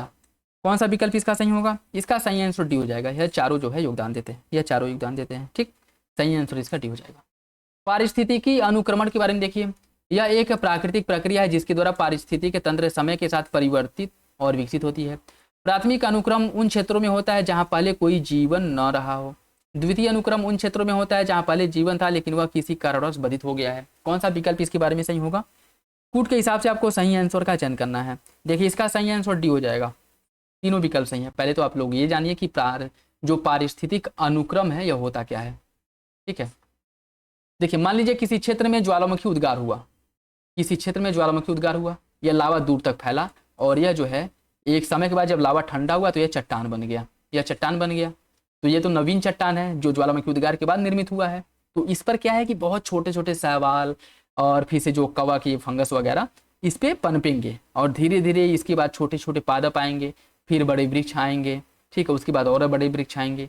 तो यह जो है क्या आएगा, ये आपका प्राथमिक जो अनुक्रम है यह इसकी कैटेगरी में आएगा। ठीक है, क्योंकि यह पहले से जो निर्मित संरचना है, इस पर पहले से कोई पादप नहीं पाए जा रहे थे। ज्वालामुखी उद्गार के बाद यह जो चट्टान है, यह जो संरचना है नवीन बनी है, और इस पर इसके पहले कोई भी पादप, कोई भी जो पादपों का समूह नहीं पाया जाता था। इस पर जो पहली बार जो पाया जाएगा, पादप जो बनेंगे वो प्राथमिक अनुक्रम के अंतर्गत आएंगे। और इसमें जो है क्या कहा है कि द्वितीयक अनुक्रम, इसकी अगर हम बात करें, अनुक्रम क्या है आप लोग समझ चुके हैं। ठीक, द्वितीयक अनुक्रम क्या होता है, जैसे मान लीजिए कोई जंगल है, इस जंगल में लग गया आग और पूरा जंगल हो गया तबाह, जल करके बिल्कुल समाप्त हो गया। उसके बाद कुछ समय के बाद वर्षा होगी। ठीक है, उसमें जो छोटे छोटे घास के पौधे उगेंगे, पेड़ पौधे वगैरह जब उगेंगे, इसे कहा जाएगा द्वितीयक अनुक्रम। क्यों? क्योंकि यह जो अनुक्रम हुआ है, यह जो पेड़ पौधे इस पे उग रहे हैं, ऐसा नहीं है कि इसकी पहले यह जो भूमि है बिल्कुल खाली थी। इस भूमि का जो निर्माण है नवीन हुआ है, इसके पहले इस पर वन वगैरह था ना, लेकिन किसी कारणवश ये समाप्त हुआ है ना, तो यह आपका द्वितीयक अनुक्रम कहलाएगा। और जो ज्वालामुखी उद्गार के बाद नवीन संरचना का निर्माण होता है, यह आपका प्राथमिक अनुक्रम कहलाएगा। ठीक है, तो इंपॉर्टेंट है, याद रखिएगा। अगर टर्मिनोलॉजी जो प्रयोग किया जाता है वो आप लोगों को पता है, तो क्वेश्चंस कैसे भी पूछे जाएंगे आप लोग उसे इजीली सॉल्व कर लेंगे। तो इसलिए इंपॉर्टेंट ये है कि जो भी क्वेश्चन सॉल्व कराए जाते हैं उसको बहुत अच्छे से कीजिए। और मैं अपना पूरा एफर्ट लगा करके आप लोगों को समझाने की कोशिश करता हूँ कि यहाँ पर मेरा बस एक मकसद ये नहीं है कि क्वेश्चंस 150 क्वेश्चंस कराए जा रहे हैं, 150 क्वेश्चन में टिक लगाकर चले जाएं। ठीक है, यहाँ पे मकसद ये होता है कि जो भी टर्मिनोलॉजी, जो भी क्वेश्चंस हैं, उनको अच्छे से समझाया जाए, जिससे कि उससे रिलेटेड किसी भी प्रकार का क्वेश्चन अगर एग्जाम में बनता है तो आप लोग इसे इजीली सॉल्व कर लें। क्योंकि कोई जरूरी नहीं है कि जो प्रैक्टिस सेट सॉल्व कराए जा रहे हैं, जो क्वेश्चन सॉल्व कराए जा रहे हैं, हूबहू वो क्वेश्चंस आप लोगों को एग्जाम में देखने को मिले। लेकिन मान लीजिए ये क्वेश्चंस ना आए, लेकिन पारिस्थितिक अनुक्रम से संबंधित अगर क्वेश्चन पूछ ले, घुमा फिरा करके भी पूछे, अगर ये आपका क्लियर है तो आप वो क्वेश्चन सॉल्व कर लेंगे बहुत आसानी से। और आप ये बात जो है बहुत अच्छे से आप लोग समझ रहे हैं, ठीक है। तो बाकी मैं अपना पूरा एफर्ट लगा रहा हूँ, आप भी अपना एफर्ट लगाइए और जो भी क्वेश्चंस बताए जाते हैं, जैसे समझाया जाता है, आप लोग समझने की कोशिश करें, ठीक। तो सही आंसर डी हो जाएगा। आई होप ये वीडियो आप लोगों को अच्छा लग रहा हो। बाकी आप लोगों का भी कुछ दायित्व बनता है, वीडियो को लाइक कर दिया करें, अपने दोस्तों के साथ शेयर कर दिया करें, ठीक है। ग्रीन वॉशिंग के संदर्भ में बताइए क्या है ग्रीन वॉशिंग? यह क्षतिग्रस्त भूमि को देशज पौधों की प्रजातियों से पुनर्स्थापित करने की प्रक्रिया को दर्शाता है। यह कंपनी द्वारा पर्यावरण के अनुकूल दिखने के लिए अपनाई गई भ्रमित रणनीति है। कौन सा विकल्प इसके बारे में सही है, ये आपको बताना है। देखिए इसका जो सही आंसर है वो हो जाएगा आपका ऑप्शन बी, दूसरा सही है, पहला गलत है। यह कंपनी द्वारा पर्यावरण के अनुकूल दिखने के लिए अपनाई गई भ्रमित रणनीति, इसका मतलब क्या है? Green washing. जैसे मान लीजिए कोई एक है डिब्बा, कोई एक है बोतल, कोई एक बोतल है, ठीक है, कोई एक बोतल है, इसके अंतर्गत आप जो है कुछ कूड़ा करकट बहुत ज़्यादा भर दिए हैं, ठीक है, बहुत ज़्यादा गंदगी भरी है, मतलब कह लीजिए कि यह जो है बहुत ज़्यादा इसके अंदर गंदगी है, और डिब्बे को आप जो है हरा पेंट कर दिए हैं, हरा पेंट कर दिए। दिखने में क्या लग रहा है कि यह जो है पर्यावरण के अनुकूल है।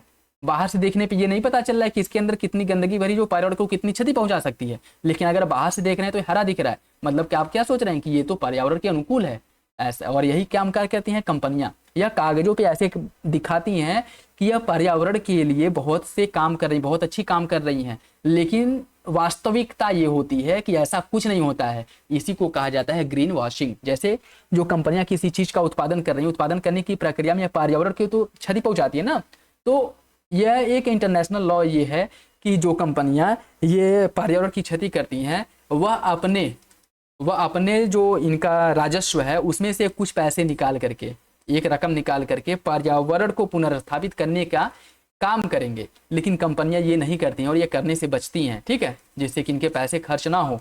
और यह जो है बस कागजों पर कुछ ऐसे काम करेंगे जो दिखेगा तो कि हाँ कुछ काम हुआ है, लेकिन वास्तविकता इसके अपोजिट होती है। इसी को कहा जाता है ग्रीन वॉशिंग। सही आंसर भी हो जाएगा। निम्नलिखित में से कौन से प्रदूषक अम्लीय वर्षा के गठन में योगदान करते हैं? Sulphur dioxide, carbon monoxide, nitrogen oxide. कौन सा विकल्प इसमें से सही है? इसका जो सही आंसर है क्या हो जाएगा? देखिए इसका सही आंसर हो जाएगा ऑप्शन बी। पहला और तीसरा सही, दूसरा गलत है। कार्बन मोनोऑक्साइड नहीं है, सल्फर डाइऑक्साइड और नाइट्रोजन की ऑक्साइड है इसमें जो है अम्लीय वर्षा में, ठीक है, इसमें जो है मोनोऑक्साइड नहीं है, ठीक, ऑप्शन बी। निम्नलिखित घटनाओं को सही कालानुक्रम में व्यवस्थित कीजिए। Montreal protocol, Kyoto protocol, Basel और स्टॉकहोम कन्वेंशन। यह कन्वेंशन प्रोटोकॉल कब हुआ था उस संदर्भ में भी आपको क्रम से लगाना है। बात करें अगर मॉन्ट्रियल प्रोटोकॉल की, मॉन्ट्रियल कहाँ पे है? मॉन्ट्रियल है आपके कनाडा में। और यह प्रोटोकॉल कब हुआ था? यह हुआ था 1987 में, 1987 में हुआ था। और यह समझौता किससे संबंधित है? मॉन्ट्रियल प्रोटोकॉल की अगर हम बात करें तो यह ओजोन परत को जो क्षति पहुंचाने वाले पदार्थ हैं, ठीक है, ओजोन क्षयकारी पदार्थों को रोकने से संबंधित है, ठीक। क्योटो प्रोटोकॉल की बात करें, क्योटो कहाँ पे है? क्योटो है जापान में। यह कब हुआ था? 1997 में हुआ था, ठीक है। देखिए इन दोनों के बीच में 10 साल का अंतर है, याद रखिएगा 10 साल का। और इस किससे संबंधित है? यह जो है ग्रीन हाउस गैसों के उत्सर्जन से संबंधित है। ग्रीन हाउस जो गैस हैं इनके उत्सर्जन को कम करने से संबंधित है। बेसल कन्वेंशन की बात करें, बेसल कन्वेंशन कब हुआ था? बेसल कन्वेंशन हुआ था 1989 में, 1989 में हुआ था। और ये जो खतरनाक अपशिष्ट हैं, देखिए पहले क्या होता था, पहले जो है जैसे जो यूरोपीय देश हैं वो अफ्रीका में कोई जगह खरीद लेते थे, अफ्रीकी जो देश हैं वहाँ पे कोई जगह खरीद लिए, और यूरोप का जितना गंदा कचरा है, चाहे वो मेडिकल अपशिष्ट हो गया या फिर अन्य जो इलेक्ट्रॉनिक अपशिष्ट हो गया, किसी भी प्रकार का जो अपशिष्ट हो गया, वो क्या करते थे वहाँ से ला करके इस जगह पे डंप करते थे। इससे अफ्रीका में जो पर्यावरण इतना ज़्यादा प्रदूषित हो गया, इतने लोग मरने लगे। उसके बाद जो है एक कन्वेंशन आया, अफ्रीकी देशों ने मिल करके जो इंटरनेशनल कम्युनिटी है वहाँ, उसमें इंटरनेशनल जो संस्थान है वहाँ पे आवाज़ उठाई। उसके बाद बेसल कन्वेंशन समझौता हुआ कि आप जो यह खतरनाक अपशिष्ट का जो परिवहन है या उसका जो निपटान है किसी अन्य देश में नहीं करेंगे, अपने देश में करेंगे और पर्यावरण के अनुकूल करेंगे। ऐसा भी नहीं है कि इसका जो प्रबंधन ऐसे कर रही हैं कि पर्यावरण का तहस नहस ही कर डाले हैं, ये भी नहीं करना है, ठीक है। तो बेसल कन्वेंशन जो अपशिष्ट पदार्थ हैं इनके प्रबंधन, इनके जो है निपटान से संबंधित है, ठीक है। ये आपका 1989 में हुआ था। स्टॉकहोम कन्वेंशन की बात करें, स्टॉकहोम कन्वेंशन जो है यह कब हुआ था? यह हुआ था आपका 2001 में हुआ था स्टॉकहोम कन्वेंशन। और यह जैविक प्रदूषकों पर, जैविक प्रदूषकों से संबंधित है, ठीक है, जिसका उद्देश्य क्या है, इसका उद्देश्य यह है कि हानिकारक रसायनों से मानव स्वास्थ्य और पर्यावरण की रक्षा करना, ठीक। तो इसका जो सही आंसर है वो क्या हो जाएगा, 1 3 2 4, 1 3 2 4, ठीक है, ऑप्शन है। निम्नलिखित में से किसे माइक्रोप्लास्टिक माना जाता है, देखिए वीडियो हो सकता है कि थोड़ा लंबा हो जाए, जो क्योंकि अगर एक एक क्वेश्चन अच्छे से एक्सप्लेन किया जा रहा है तो वीडियो का लेंथ बढ़ जाएगा, ठीक है। आप लोग अपने हिसाब से इसे मैनेज कर लीजिएगा, अगर चाहे तो बढ़ा करके देख सकते हैं, ठीक है। बाकी और एक एक क्वेश्चन अगर ऐसी ये है कि बस टिक लगाते चलिए तब तो आराम से 1 घंटे में, 1 घंटा क्या, मैं 45 मिनट में 150 क्वेश्चन सॉल्व करा सकता हूँ, इतनी क्षमता है। लेकिन वह उसके कराने का कोई मतलब नहीं है। नंबर ऑफ क्वेश्चंस जरूरी नहीं है, क्वालिटी ऑफ क्वेश्चन जरूरी है कि कितने जो क्वालिटी क्वेश्चंस की क्वालिटी है वो कितनी अच्छी है और कितने अच्छे से आप उसे सॉल्व करते हैं, ठीक है। तो वो वीडियो हो सकता है कि लंबा हो जाए, तो आप लोग उसके हिसाब से उसे मैनेज कर लीजिएगा, ठीक। किसे माइक्रोप्लास्टिक माना जाता है यह बताना है। सौंदर्य प्रसाधनों में प्रयुक्त प्लास्टिक बीड्स, सिंथेटिक वस्त्रों में से निकले रेसे, प्लास्टिक की बोतलों के टुकड़े, टूटे हुए टुकड़े, कौन सा विकल्प इसमें से सही है। देखिए इसका जो सही आंसर है वो हो जाएगा आपका ऑप्शन डी, तीनों विकल्प सही है। माइक्रोप्लास्टिक के अंतर्गत सौंदर्य प्रसाधन में भी माइक्रोप्लास्टिक का उपयोग होता है, सिंथेटिक वस्त्र में भी और प्लास्टिक की बोतल में भी, तीनों विकल्प सही हो जाएगा। निम्नलिखित जंतुओं पर विचार कीजिए, great Indian bustard, hangul, lion tailed macaque और मलाबार स्वीट, कौन इसमें से संकटग्रस्त है, गंभीर रूप से संकटग्रस्त है, क्रिटिकली इंडेंजर्ड है, आपको बताना है फूड के हिसाब से। इसका सही आंसर सी हो जाएगा, 1 2 और 4। ग्रेट इंडियन बस्टर्ड, हंगुल और मलाबार सीवेट यह तीनों गंभीर रूप से संकटग्रस्त है। लॉयन टेल्ड मकॉक जो है यह गंभीर रूप से संकटग्रस्त नहीं है। लॉयन टेल्ड मकॉक की अगर हम बात करें तो यह संकटग्रस्त है और यह मुख्य रूप से पश्चिमी घाट में पाया जाता है, ठीक है। सही आंसर इसका जो है सी हो जाएगा। भारत में जलवायु परिवर्तन पर राष्ट्रीय कार्य योजना NAPCC में निम्नलिखित में से कौन सा मिशन शामिल नहीं है। राष्ट्रीय सौर मिशन, सतत पर्यावरण पर राष्ट्रीय मिशन, कौन सा मिशन शामिल है यह बताना है। सतत पर्यावास पर राष्ट्रीय मिशन, हिमालयी पारिस्थितिक तंत्र पर राष्ट्रीय मिशन, संवर्धित ऊर्जा दक्षता पर राष्ट्रीय मिशन, कौन सा विकल्प इसका सही होगा। देखिए इसका जो सही आंसर है क्या हो जाएगा, इसका सही आंसर डी हो जाएगा, ये सभी शामिल है, ये सभी इसके अंतर्गत शामिल है। और इसकी घोषणा कब की गई थी NAPCC की, 2008 में की गई थी, मनमोहन सिंह जिस समय भारत के प्रधानमंत्री थे, ठीक है। और इसके अंतर्गत 7 मिशन को पूरा करने का लक्ष्य रखा गया था। इसके अंतर्गत जो है 7 मिशन को पूरा करने का लक्ष्य रखा गया था और यह क्राइटेरिया निर्धारित की गई थी, ठीक है। सॉरी 7 नहीं 8 है यार, मैं लिख 8 रहा हूँ बोल 7 रहा हूँ, 8 हैं, ठीक है, जिसमें से 4 आपके ये हैं और भी 4 हैं, ठीक है। विस्तारित उत्पादक उत्तरदायित्व EPR के बारे में देखिए, कौन सा विकल्प सही है। कृषि में जल का संरक्षण, वाहनों से उत्सर्जन को नियंत्रित करना, प्लास्टिक अपशिष्ट प्रबंधन, शहरी क्षेत्रों में वायु गुणवत्ता में सुधार, कौन सा विकल्प इसका सही है। इसका सही आंसर सी हो जाएगा, प्लास्टिक अपशिष्ट प्रबंधन से संबंधित है विस्तारित उत्पादक उत्तरदायित्व। सही आंसर इसका जो है वो आपका सी हो जाएगा। और इसमें संशोधन चर्चा में क्यों है, क्योंकि हाल ही में इसमें 2022 में संशोधन हुआ था, जिसके बाद ये चर्चा में था, ठीक है। बायोस्वेल्स क्या है, बायोस्वेल्स क्या है यह बताना है। बायोस्वेल्स की अगर हम बात करें तो यह वर्षा जल बहाव के प्रबंधन और उपचार के लिए डिजाइन की गई हरित अवसंरचना को बायोस्वेल्स कहा जाता है। ऑप्शन सी इसका सही हो जाएगा। ग्रीन क्रेडिट प्रोग्राम के बारे में देखिए, यह व्यक्तियों और कंपनियों दोनों को पर्यावरण अनुकूल गतिविधियों के माध्यम से ग्रीन क्रेडिट अर्जित करने की अनुमति देता है। इन ग्रीन क्रेडिट का व्यापार घरेलू बाजार में किया जा सकता है। इस प्रोग्राम को भारतीय रिजर्व बैंक RBI द्वारा विनियमित किया जाता है। ग्रीन क्रेडिट प्रोग्राम के बारे में कौन सा विकल्प सही है, फूड के हिसाब से आपको सही आंसर का चयन करना है। इसका सही आंसर बी हो जाएगा, पहला और दूसरा तो सही है, तीसरा गलत हो जाएगा, ठीक है, तीसरा गलत हो जाएगा। और जो ग्रीन क्रेडिट प्रोग्राम है इसकी शुरुआत कब की गई थी ये भी याद रखिए, 1986 में इसकी शुरुआत की गई थी ग्रीन क्रेडिट प्रोग्राम की। और इसे जो है RBI द्वारा नियंत्रित नहीं किया जाता है, इसे पर्यावरण मंत्रालय के अधीन भारतीय वन अनुसंधान एवं शिक्षा परिषद द्वारा इसका संचालन होता है, ठीक है। ICFRE द्वारा इसके जो है चलाया जाता है, ठीक है, ऑप्शन डी हो जाएगा।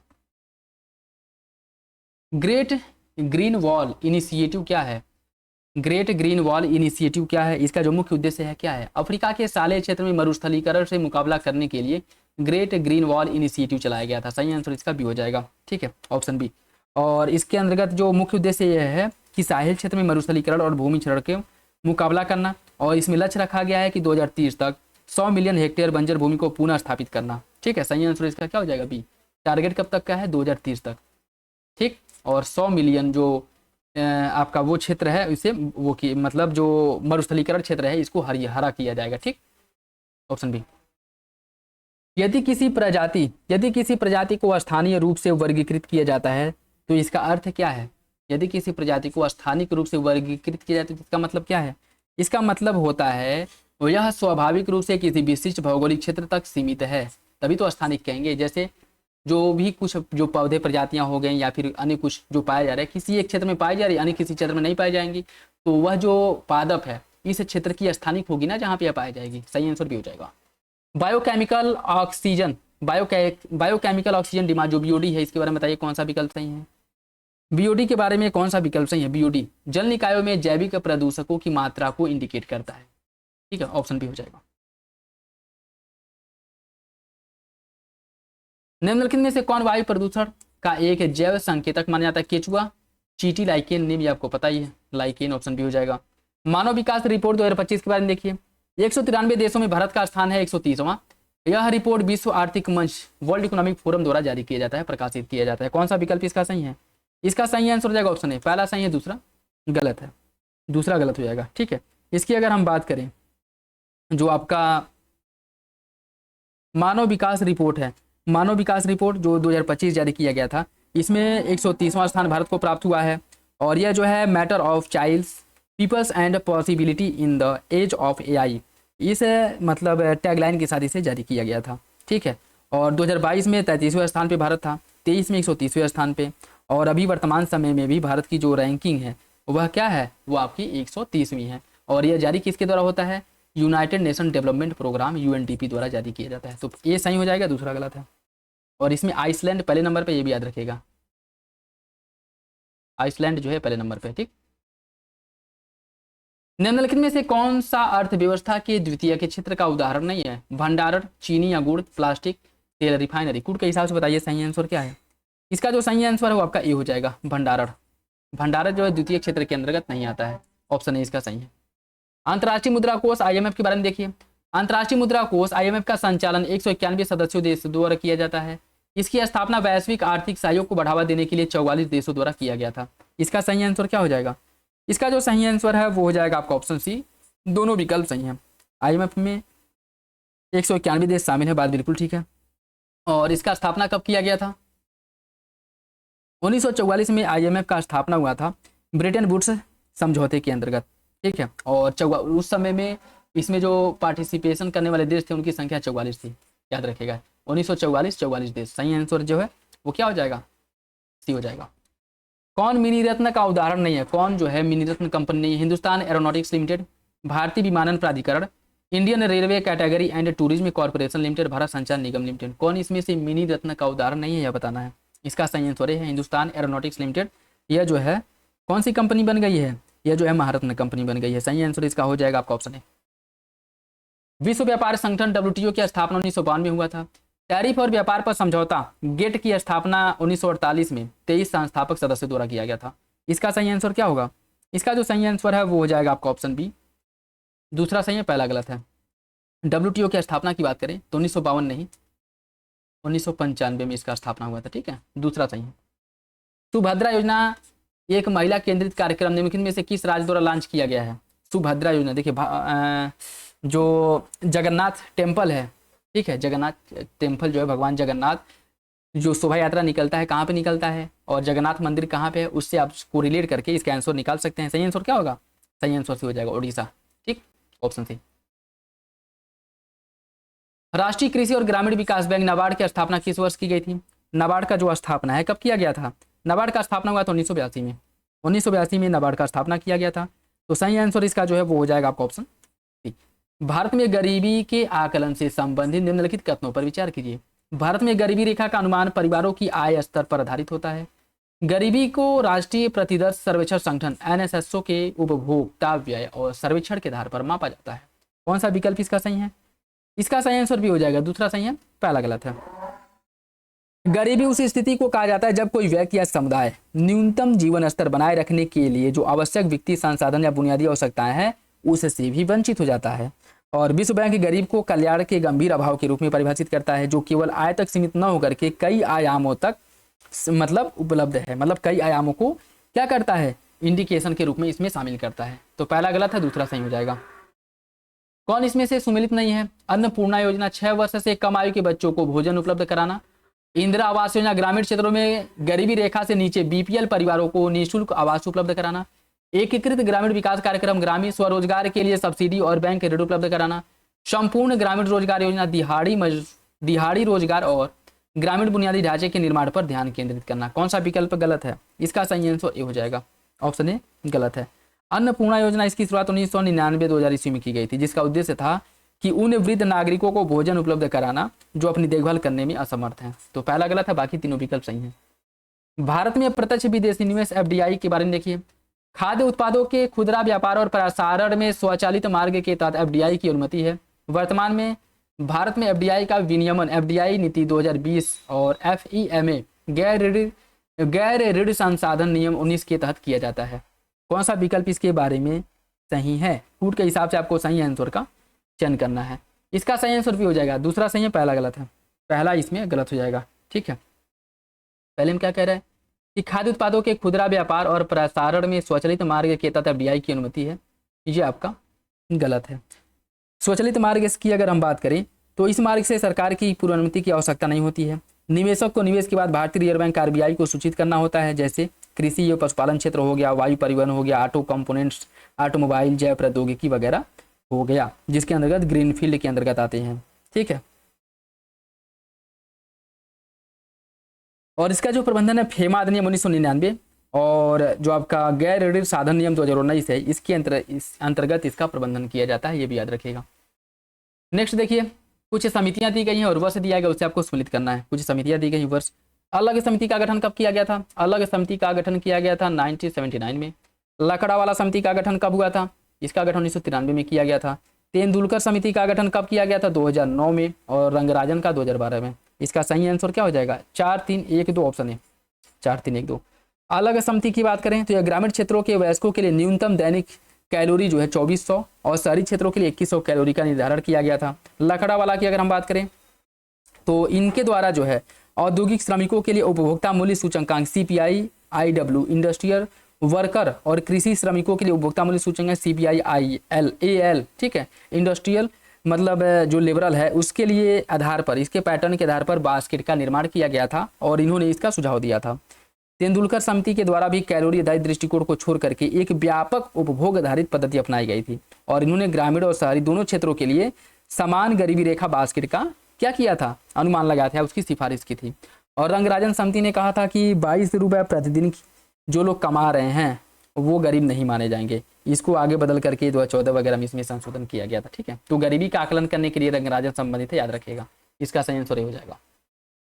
सकल मूल्य संवर्धन GBA का तात्पर्य क्या है? GBA का तात्पर्य क्या है? सब्सिडी को इसमें जोड़ दिया जाता है, अप्रत्यक्ष कर को घटा दिया जाता है, मतलब घटाने का मतलब समायोजित किया गया है, और सकल घरेलू उत्पाद उससे बनता है, ऑप्शन डी, ठीक है। निम्नलिखित में से कौन सा प्रशुल्क रोधी जो टैरिफ बैरियर है इसको सर्वोत्तम रूप से परिभाषित करता है? टैरिफ बैरियर को कौन सर्वोत्तम रूप से परिभाषित करता है? कर लगाकर आयकर पर प्रतिबंध लगाना, ऑप्शन सी इसका सही हो जाएगा, ऑप्शन सी सही है। सूची फर्स्ट को सूची सेकंड से सम्मिलित करना है। बेरोजगारी के प्रकार और विवरण दिया गया है। संरचनात्मक बेरोजगारी किन क्षेत्रों में देखने को मिलता है? संरचनात्मक बेरोजगारी की बात करें तो इसमें मौजूदा कौशल और उपलब्ध नौकरियों की आवश्यकता के बीच असमानता जो देखने को मिलता है, ठीक है। इसमें नौकरी और आवश्यकताओं और श्रमिकों के बीच जो बेमेल देखने को मिलता है, तो इसका हो जाएगा आपका ऑप्शन ए का 4 हो जाएगा, ए का 4 हो जाएगा। चक्रीय बेरोजगारी किसमें होता है? चक्रीय बेरोजगारी के अंतर्गत आर्थिक चक्र में उतार चढ़ाव देखने को मिलता है।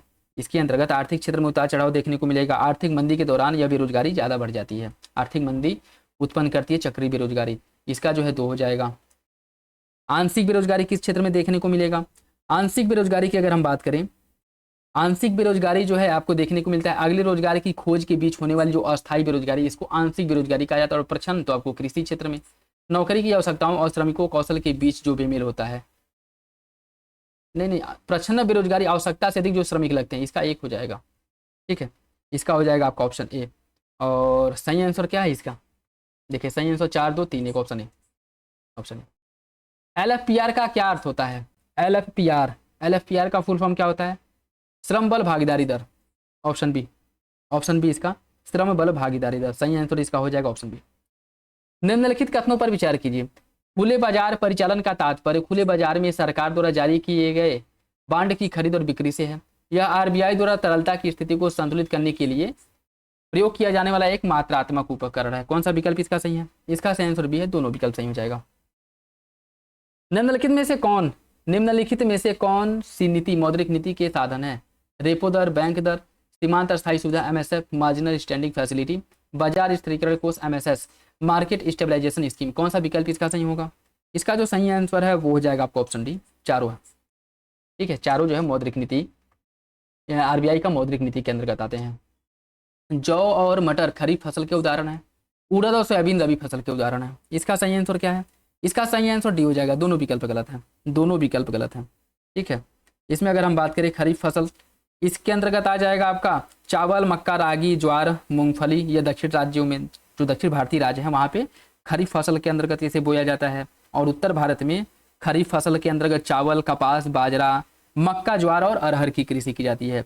रबी के अंतर्गत दक्षिणी राज्यों में चावल, मक्का, रागी, मूंगफली, ज्वार की कृषि होती है। और उत्तर भारत में गेहूं, चना, रेपसीड, सरसों, जौ की होती है। और जायद में चावल, सब्जी, चारा, सब्जी, फल, चारा और जो तरबूजा, खरबूजा वगैरह ये सब होता है वो सब आते हैं। ठीक है, सही आंसर डी हो जाएगा। रबर एक भूमध्य रेखीय फसल है। इसे नम और आर्द्र जलवायु की आवश्यकता होती है तथा वार्षिक वर्षा 200 सेंटीमीटर से अधिक होनी चाहिए। कौन सा विकल्प इसके बारे में सही है? इसका सही आंसर है, दोनों विकल्प सही है और आर्य की सही व्याख्या करता है। स्वाश्रयी महिला सेवा संघ की स्थापना किसके द्वारा की गई थी? इसका स्थापना किसने किया था? इला भट्ट ने। इला भट्ट के द्वारा इसका स्थापना किया गया था। कब किया गया था? 1972 में किया गया था, ये भी याद रखिएगा। हाल ही में लॉन्च किया गया अंतर्दृष्टि पहल का मुख्य उद्देश्य क्या है? अंतर्दृष्टि पहल का मुख्य उद्देश्य है दृष्टि संपन्न व्यक्तियों को दृष्टि दोष का अनुभव प्रदान करना। Option C. निम्नलिखित में से भारत का कौन सा राज्य अनुसूचित जातियों एससी का उपवर्गीकरण लागू करने वाला पहला राज्य बन गया है? कौन सा वो राज्य है? वो राज्य है तेलंगाना। ऑप्शन बी हो जाएगा, ऑप्शन बी। बिहार में आयोजित खेलो इंडिया यूथ गेम्स 2025 के शुभंकर का आधिकारिक नाम क्या है? इस शुभंकर का आधिकारिक नाम क्या है? इसका नाम है गज सिंह। ऑप्शन बी, गज सिंह। पंचायत उन्नति सूचकांक पीएआई का प्राथमिक उद्देश्य क्या है? पंचायत उन्नति प्रोग्राम पीएआई का प्राथमिक उद्देश्य क्या है? इसका प्राथमिक उद्देश्य है एसडीजी से जुड़े सामाजिक आर्थिक संकेतकों का उपयोग कर ग्राम पंचायतों की प्रगति का आकलन करना। ऑप्शन ए हो जाएगा, ऑप्शन डी हो जाएगा। वित्तीय वर्ष 24-25 के दौरान निम्नलिखित में से कौन सा देश भारत का सबसे बड़ा व्यापारिक साझेदार था? चीन, अमेरिका, यूएई या फिर बांग्लादेश? इसका जो सही आंसर है वो हो जाएगा आपका ऑप्शन सी, संयुक्त राज्य अमेरिका, यूएसए। ठीक है, ऑप्शन सी हो जाएगा। किस भारतीय कंपनी को राष्ट्रीय बौद्धिक संपदा पुरस्कार 2024 में पेटेंट फाइलिंग, अनुदान और वाणिज्यीकरण हेतु शीर्ष भारतीय एमएसएमई के रूप में मान्यता दिया गया है? वो कौन है? वो है Paschim Bangal chemical industry limited. Option A. Bharat की समृद्धि और विकास में महत्वपूर्ण योगदान हेतु हाल ही में किसे प्रतिष्ठित लता दीनानाथ मंगेशकर पुरस्कार दिया गया है? किसे दिया गया पुरस्कार? यह पुरस्कार दिया गया था किसको? यह दिया गया था कुमार मंगलम बिरला को। ऑप्शन ए हो जाएगा, ऑप्शन ए। किस प्रसिद्ध विद्वान को उनकी पुस्तक स्वामी नारायण सिद्धांत सुधा के लिए सरस्वती सम्मान 2024 से सम्मानित किया गया है? सरस्वती सम्मान 2024 दिया गया था साधु भद्रेश दास को। साधु भद्रेश दास को। Option B. विश्व यकृत दिवस 2025 का थीम क्या है? विश्व यकृत दिवस 2025 की थीम है आहार ही औषधि है। ऑप्शन बी, आहार ही औषधि है। भारत के 23वें विधि आयोग का अध्यक्ष किसे बनाया गया है? 23वां विधि आयोग, भारत के 23वां विधि आयोग का अध्यक्ष बनाया गया है न्यायमूर्ति दिनेश माहेश्वरी को। ऑप्शन सी हो जाएगा। किस पुलिस विभाग के अन्वेषण, अभियोजन और दोष सिद्धि पोर्टल ने पुलिस और सुरक्षा श्रेणी के अंतर्गत SKOCH स्कॉच पुरस्कार 2024 जीता है? स्कॉच उत्तर प्रदेश पुलिस को दिया गया था स्कॉच पुरस्कार। ऑप्शन ए हो जाएगा। एल्मोसॉरस शब्द किससे संबंधित है? एल्मोसॉरस शब्द का जो संबंध है किससे है? इसका संबंध है क्रिटेशियस कल्प का लंबी गर्दन वाला विशालकाय सारोपोड से। ऑप्शन सी हो जाएगा। किस देश ने विश्व का पहला 3D प्रिंटेड रेलवे स्टेशन निर्मित किया है? चीन, जापान, जर्मनी या फिर दक्षिण कोरिया? किसके द्वारा इसका निर्माण किया गया है? इसका निर्माण किया गया है जापान द्वारा। ऑप्शन सी हो जाएगा। पूर्वी उत्तर प्रदेश में सिंचाई क्षमता बढ़ाने के उद्देश्य से हाल ही में उद्घाटित रोहिन बैराज परियोजना किस जिले में स्थित है? गोरखपुर, कुशीनगर, महाराजगंज या फिर सिद्धार्थनगर? या आपके महाराजगंज में है। ऑप्शन बी, ऑप्शन बी हो जाएगा। ठीक है, कहाँ पे है? महाराजगंज में है, याद रखिएगा। इसका जो सही आंसर है वो हो जाएगा आपका ऑप्शन बी। हाल ही में निम्नलिखित में से किस राज्य ने नीलगिरी ताहर गणना 2025 का आयोजन कराया है? नीलगिरी ताहार गणना का आयोजन किसने कराया था? यह कराया था केरल तमिलनाडु सरकार ने। ऑप्शन सी हो जाएगा। विश्व क्वांटम दिवस के अवसर पर QPI AI द्वारा लॉन्च किए गए शक्तिशाली क्वांटम कंप्यूटर का नाम क्या है? इसका जो नाम है वो है आपका QPI AI इंट्स। ऑप्शन सी हो जाएगा। QPI आर्टिफिशियल इंटेलिजेंस इंट्स। किन दो देशों ने संयुक्त रूप से अफ्रीका भारत महत्वपूर्ण समुद्री सहभागिता AIKEYME 2025 की मेजबानी की है? किसके द्वारा मिलकर के की गई थी? देखिए इसकी अगर हम बात करें, इसमें जो है भारत और तंजानिया ने मिलकर के इसकी क्या की थी? मेजबानी की थी। दुलारी कन्या योजना का संबंध, दुलारी कन्या योजना के बारे में देखिए। ये योजना मूल रूप से अरुणाचल प्रदेश सरकार द्वारा बालिकाओं के कल्याण और सशक्तिकरण को बढ़ावा देने के लिए 2016 में शुरू की गई है। इस योजना में हाल ही में किए गए संशोधन के अनुसार बालिका को जन्म पर सावधि जमा के रूप में प्रदान की जाने वाली वित्तीय सहायता को 20,000 रुपये से बढ़ा करके 30,000 रुपये कर दिया गया है। कौन सा विकल्प इसके बारे में सही है? इसका जो सही आंसर है वो हो जाएगा ऑप्शन सी। दोनों विकल्प सही है, दोनों विकल्प सही हो जाएगा। उत्तर प्रदेश सरकार ने डॉल्फिन सफारी स्थापित करने के लिए निम्नलिखित में से किस जिले का निर्धारण किया है? कहाँ पे किया जाएगा डॉल्फिन सफारी पार्क बनाया जाएगा? वाराणसी में। ऑप्शन बी हो जाएगा। निम्नलिखित में से किस देश ने अंतर संसदीय संघ IPU की 150वीं सभा की मेजबानी की है? किसके द्वारा इसकी मेजबानी की गई है? इसकी मेजबानी की गई थी उज्बेकिस्तान द्वारा। ऑप्शन ए हो जाएगा। निम्नलिखित में से किस भारतीय मुक्केबाज ने वर्ल्ड बॉक्सिंग कप 2025 में स्वर्ण पदक जीता था? किसने जीता था? यह जीता गया था हितेश गुलिया ने। हितेश गुलिया ने जीता था। ठीक है, हितेश गुलिया ने जीता था। और हितेश गुलिया इन्होंने विश्व मुक्केबाजी कप में स्वर्ण पदक जीतने वाले पहले भारतीय मुक्केबाज बनकर के इन्होंने इतिहास रचा है, इसलिए इंपॉर्टेंट हो जाता है। सही आंसर हो जाएगा। स्वच्छ भारत मिशन शहरी के तहत प्रमाणित ग्रीन म्यूनिसिपल बांड जारी करने वाला भारत का पहला नगर निगम कौन बना है? या उसमें बहुत ज्यादा चर्चा में था। इसका सही आंसर ये हो जाएगा गाजियाबाद नगर निगम। ऑप्शन है। उत्तर प्रदेश सरकार द्वारा शुरू की गई रेशम सखी योजना का प्राथमिक उद्देश्य क्या है? इसका प्राथमिक उद्देश्य है रेशम उत्पादन के माध्यम से ग्रामीण महिलाओं को सशक्त बनाना। ऑप्शन बी हो जाएगा। ऑप्शन बी इसका सही हो जाएगा। वैश्विक अंतरिक्ष अन्वेषण सम्मेलन GLEX 2025 के बारे में देखिए। यह सम्मेलन एक वैश्विक मंच है जो अंतरिक्ष अन्वेषण में तकनीक, कार्यक्रम संबंधी और नीतिगत ज्ञान को साझा करने को बढ़ावा देता है। इसका आयोजन बर्लिन जर्मनी में हुआ था। इसका विषय है नई दुनिया तक पहुंचना, अंतरिक्ष अन्वेषण पुनर्जागरण। इसका सही आंसर क्या होगा? इसका जो सही आंसर है सी हो जाएगा। पहला और तीसरा तो सही है, दूसरा गलत हो जाएगा। ठीक है, दूसरा गलत हो जाएगा। क्यों? क्योंकि इसका आयोजन बर्लिन में नहीं बल्कि नई दिल्ली में किया गया था। ठीक है, ऑप्शन सी हो जाएगा। निम्नलिखित में से कौन सा ऑपरेशन सही सुमिलित नहीं है? ऑपरेशन मेघदूत 1984, ऑपरेशन विजय 1999, ऑपरेशन बंदर 1971, ऑपरेशन सिंदूर 2025। कौन सा विकल्प इसमें से सुमिलित नहीं है? इसका जो सही आंसर हो जाएगा ऑप्शन सी, ऑपरेशन बंदर। ऑपरेशन बंदर कब चलाया गया था? ऑपरेशन बंदर जो है 2019 में चलाया गया था। 2019 में। ठीक, किस लिए चलाया गया था? यह जो है भारतीय वायुसेना द्वारा किया गया बालाकोट स्ट्राइक जो है इसका कोड नेम था ऑपरेशन बंदर, बालाकोट स्ट्राइक का। ठीक है, ऑप्शन सी गलत है। सूची फर्स्ट को सूची सेकंड से सुमिलित कीजिए। सूची फर्स्ट को सूची सेकंड से सुमिलित करना है। इसमें अगर हम बात करें सोंगर, यह हथियार और मूल देश। सोंगर किस देश का है? सोंगर की अगर हम बात करते हैं तुर्की का है। हारूफ मिसाइल कहाँ का है? हारूफ मिसाइल है इजराइल का। S-400 ट्रायम्फ यह रूस का है। और हैमर मिसाइल है फ्रांस का। सही आंसर इसका जो है वो आपका 1432 ए हो जाएगा। Option A. ब्रह्मोस मिसाइल के बारे में देखिए। ब्रह्मोस एक हाइपरसोनिक क्रूज मिसाइल है। इसका निर्माण भारत और रूस द्वारा संयुक्त रूप से किया गया है। यह फायर एंड फॉरगेट सिद्धांत पर कार्य करता है। फायर एंड फॉरगेट अर्थात दागो और भूल जाओ के सिद्धांत पर काम करता है। कौन सा विकल्प इसमें से सही है? इसका जो सही आंसर है क्या हो जाएगा? देखिए इसका जो सही आंसर है वो हो जाएगा आपका ऑप्शन बी। दूसरा और तीसरा सही है, पहला गलत है। ब्रह्मोस एक हाइपरसोनिक क्रूज मिसाइल नहीं है। ब्रह्मोस जो है एक सुपरसोनिक क्रूज मिसाइल है। ठीक है, तो दूसरा तीसरा सही, पहला गलत है। मई 2025 में भारत ने किस देश के साथ मुक्त व्यापार समझौता FTA पर हस्ताक्षर किया है? किसके द्वारा किया है? मतलब किसके साथ किया गया है? यह किया गया है यूके, ब्रिटेन के साथ। ठीक है, ऑप्शन बी। कार्बन सीमा समायोजन तंत्र CBAM के बारे में देखिए। यह विकासशील देशों को उनके कार्बन उत्सर्जन को कम करने के लिए वित्तीय सहायता देता है। यह कम उत्सर्जन वाले उद्योगों को निर्यात सब्सिडी देता है। यह कार्बन व्यापार के लिए संयुक्त राष्ट्र के अंतर्गत एक स्वैच्छिक ढांचा है। यह कार्बन रिसाव को रोकने के लिए आयातित वस्तुओं पर उनके कार्बन फुटप्रिंट के आधार पर कर लगाता है। इसका सही आंसर क्या होगा? इसका जो सही आंसर है डी हो जाएगा, ऑप्शन डी। कमला IET 32072 जो चावल है, चावल के किस्म से संबंधित इसके बारे में देखिए। कमला एक जीनोम संपादित चावल की किस्म है जिसे क्रिस्पर कैस9 प्रौद्योगिकी का उपयोग करके बनाया गया है और इसे भारतीय चावल अनुसंधान संस्थान द्वारा विकसित किया गया है। यह सूखा लवण सहिष्णु है तथा बेहतर उपज देने में सक्षम है। कौन सा विकल्प इसके बारे में सही है? इसका जो सही आंसर है डी हो जाएगा। तीनों विकल्प सही है कमला के बारे में। पोप लियो जो 14वें पोप थे, इनके बारे में देखिए, वह पोप चुने जाने वाले पहले अमेरिकी हैं और 267वें पोप थे। कौन सा विकल्प इसका सही है? इसका सही आंसर सी हो जाएगा। दोनों विकल्प सही हैं। परमाणु अप्रसार संधि एनपीटी के बारे में, इसका उद्देश्य परमाणु हथियारों के प्रसार को रोकना तथा परमाणु ऊर्जा के शांतिपूर्ण उपयोग को बढ़ावा देना, लेकिन इसका उद्देश्य परमाणु निरस्त्रीकरण हासिल करना नहीं है। इस संधि पर 1968 में हस्ताक्षर किए गए तथा यह वर्ष 1970 में लागू हुआ।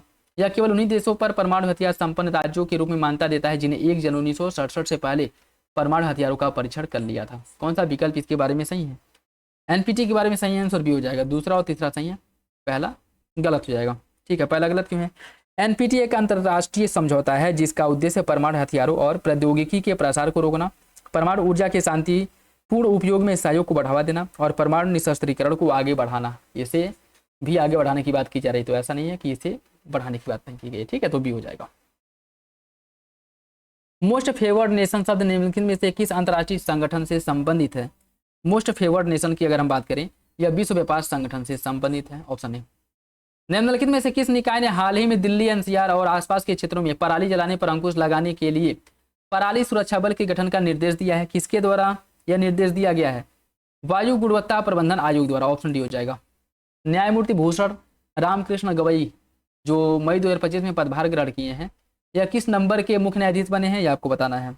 इसका जो सही आंसर हो जाएगा ऑप्शन सी, भारत के 52वें मुख्य न्यायाधीश बने। Option C. लेखिका बानू मुश्ताक उनके कार्य के लिए 2025 का अंतर्राष्ट्रीय बुकर पुरस्कार दिया गया है। किसके लिए दिया गया है? इनको जो बुकर पुरस्कार प्राप्त हुआ था, कल वाले क्वेश्चंस में भी इसका डिस्कशन किया गया था, हार्ट लैम्प के लिए। Option B. वैश्विक महामारी संधि के बारे में देखिए, यह विश्व स्वास्थ्य संगठन WHO के सदस्यों द्वारा अपनाया गया एक कानूनी रूप से बाध्यकारी समझौता है। यह महामारी के दौरान दवाओं, टीकों और निदान तक समान पहुंच को बढ़ावा देता है। संयुक्त राज्य अमेरिका ने इस संधि पर हस्ताक्षर करने से इनकार कर दिया है। कौन सा विकल्प इसके बारे में सही है? इसका सही आंसर डी हो जाएगा। तीनों विकल्प सही है। तीनों विकल्प सही हो जाएगा। 16वीं शेर जनगणना के अनुसार गुजरात में एशियाई शेरों की कुल संख्या बढ़कर के कितनी हो गई है? एशियाई शेरों की जो संख्या है गुजरात में बढ़कर के 891 हो गई है। Option A. वित्त वर्ष 24-25 में भारत के कृषि निर्यात में विगत वर्ष की तुलना में वृद्धि हुआ है। चावल शीर्ष कृषि निर्यात वस्तु है। कौन सा विकल्प इसका सही है? इसका सही आंसर सी हो जाएगा। दोनों विकल्प सही है। निम्नलिखित में से विश्व मलेरिया दिवस कब मनाया जाता है? विश्व मलेरिया दिवस कब मनाया जाता है? विश्व मलेरिया दिवस जो है यह 21 मार्च को, सॉरी, विश्व ग्लेशियर दिवस मनाया जाता है। मलेरिया दिवस तो 25 मई को मनाया जाता है ना, 21 मार्च को। ठीक है, ऑप्शन ए हो जाएगा। निम्नलिखित योजनाओं को कालानुक्रम में व्यवस्थित कीजिए और नीचे दिए गए कूट के हिसाब से सही क्रम में लगाना है। राष्ट्रीय बास मिशन, प्रधानमंत्री किसान सम्मान निधि, प्रधानमंत्री फसल बीमा योजना और परंपरागत कृषि विकास योजना, इन सभी को क्रम से लगाना है। इन सभी को क्रम से। राष्ट्रीय बास मिशन की शुरुआत कब की गई थी? 2006-07 में। ठीक है, और जो आपका प्रधानमंत्री किसान सम्मान निधि की बात करें, प्रधानमंत्री किसान सम्मान निधि की शुरुआत की गई थी कब? 2019 में। प्रधानमंत्री फसल बीमा योजना, प्रधानमंत्री फसल बीमा योजना का शुरुआत हुआ था 2016 में। और परंपरागत कृषि विकास योजना का शुरुआत कब किया गया था? 2015 में। तो इनका जो क्रम है वो हो जाएगा आपका 1 4 3 2 ए। सूची फर्स्ट को सूची सेकंड से सम्मिलित कीजिए। योजना का नाम और प्रमोशन तिथि। मृदा स्वास्थ्य कार्ड योजना की शुरुआत कब की गई थी? मृदा स्वास्थ्य कार्ड योजना की शुरुआत की अगर हम बात करें, मृदा स्वास्थ्य कार्ड योजना इसकी शुरुआत की गई थी 2015 में। राष्ट्रीय खाद्य सुरक्षा मिशन, राष्ट्रीय खाद्य सुरक्षा मिशन 2007 में आया था। प्रधानमंत्री गरीब कल्याण अन्न योजना, इसकी शुरुआत 2020 में की गई थी। और प्रधानमंत्री किसान मानधन योजना 2019 में। ठीक है, 1 2 3 4 सही आंसर इसका 1 2 3 4 ऑप्शन हो जाएगा। निम्नलिखित में से कौन से घटक उड़ान योजना का हिस्सा है? कौन सा घटक इसमें से उड़ान योजना का हिस्सा है? हवा व्यवहार्यता, अंतर वित्त पोषण, हवाई किराया सीमा, राज्य सरकारों से सब्सिडी वाली आवश्यक सेवाएं, सभी हवाई अड्डों पर विमानन टरबाइन ईंधन पर शून्य उत्पाद शुल्क। कौन सा विकल्प इसका सही होगा? इसका जो सही आंसर है वो हो जाएगा ऑप्शन ए। पहला, दूसरा, तीसरा सही, चौथा गलत है। ठीक है, एकीकृत पेंशन योजना यूपीएस के बारे में देखिए। यह उन कर्मचारियों को औसत मूल वेतन का 50% पेंशन की गारंटी देता है जिन्होंने कम से कम 25 वर्षों तक सेवा की हो। इसमें 10 वर्षों की सेवा के बाद प्रति माह 10,000 की न्यूनतम निश्चित पेंशन का प्रावधान है। सभी राज्य सरकारों के कर्मचारियों के लिए यूपीएस को अपनाना अनिवार्य है। कौन सा विकल्प इसका सही होगा? इसका जो सही आंसर है वो हो जाएगा ऑप्शन ए, पहला और दूसरा। यह स्वैच्छिक है, राज्यों के ऊपर छोड़ दिया गया, अगर राज्य चाहे तो अपना सकते हैं, ना चाहे तो ना अपनाए, तो ऑप्शन ए हो जाएगा इसका। ठीक है। श्रेयस योजना का प्राथमिक उद्देश्य क्या है? इसका प्राथमिक उद्देश्य है उच्च शिक्षा के लिए मेधावी, अनुसूचित जाति, अन्य पिछड़े वर्ग और अति पिछड़ा वर्ग छात्रों को कोचिंग, फेलोशिप और छात्रवृत्ति प्रदान करना, ऑप्शन सी। जल जीवन मिशन का मुख्य उद्देश्य क्या है? प्रत्येक ग्रामीण परिवार को कार्यात्मक घरेलू नल कनेक्शन उपलब्ध कराना, स्कूल और आंगनबाड़ी केंद्रों जैसे सार्वजनिक स्थलों में कार्यात्मक नल कनेक्शन सुनिश्चित करना, स्वैच्छिक योगदान के माध्यम से सामुदायिक भागीदारों को बढ़ावा देना, जल आपूर्ति प्रणाली की स्थायित्व सुनिश्चित करना तथा जल क्षेत्र में मानव संसाधन को सशक्त बनाना। इसका सही आंसर क्या है? इसका सही आंसर डी हो जाएगा, चारों विकल्प सही है। पीएमई ड्राइव योजना के बारे में देखिए। इसका उद्देश्य 2 वर्षों में 10,900 करोड़ के वित्तीय परिव्यय के साथ भारत में इलेक्ट्रिक मोबिलिटी को बढ़ावा देना। यह योजना हाइब्रिड और इलेक्ट्रिक वाहनों के तीव्र अंगीकरण एवं विनिर्माण फेम सेकेंड योजना का स्थान लेगी। यह योजना राज्य सरकारों को प्रत्यक्ष रूप से कोई सब्सिडी प्रदान नहीं करती है। सही आंसर क्या होगा? सही आंसर डी हो जाएगा, तीनों विकल्प सही हैं, तीनों विकल्प इसका सही है। निम्नलिखित में से कौन भारत की बायो 3 नीति का मुख्य उद्देश्य है? जैव आधारित रसायन और एंजाइम, कार्यात्मक खाद्य पदार्थ और स्मार्ट प्रोटीन, जलवायु समुत्थानशील कृषि,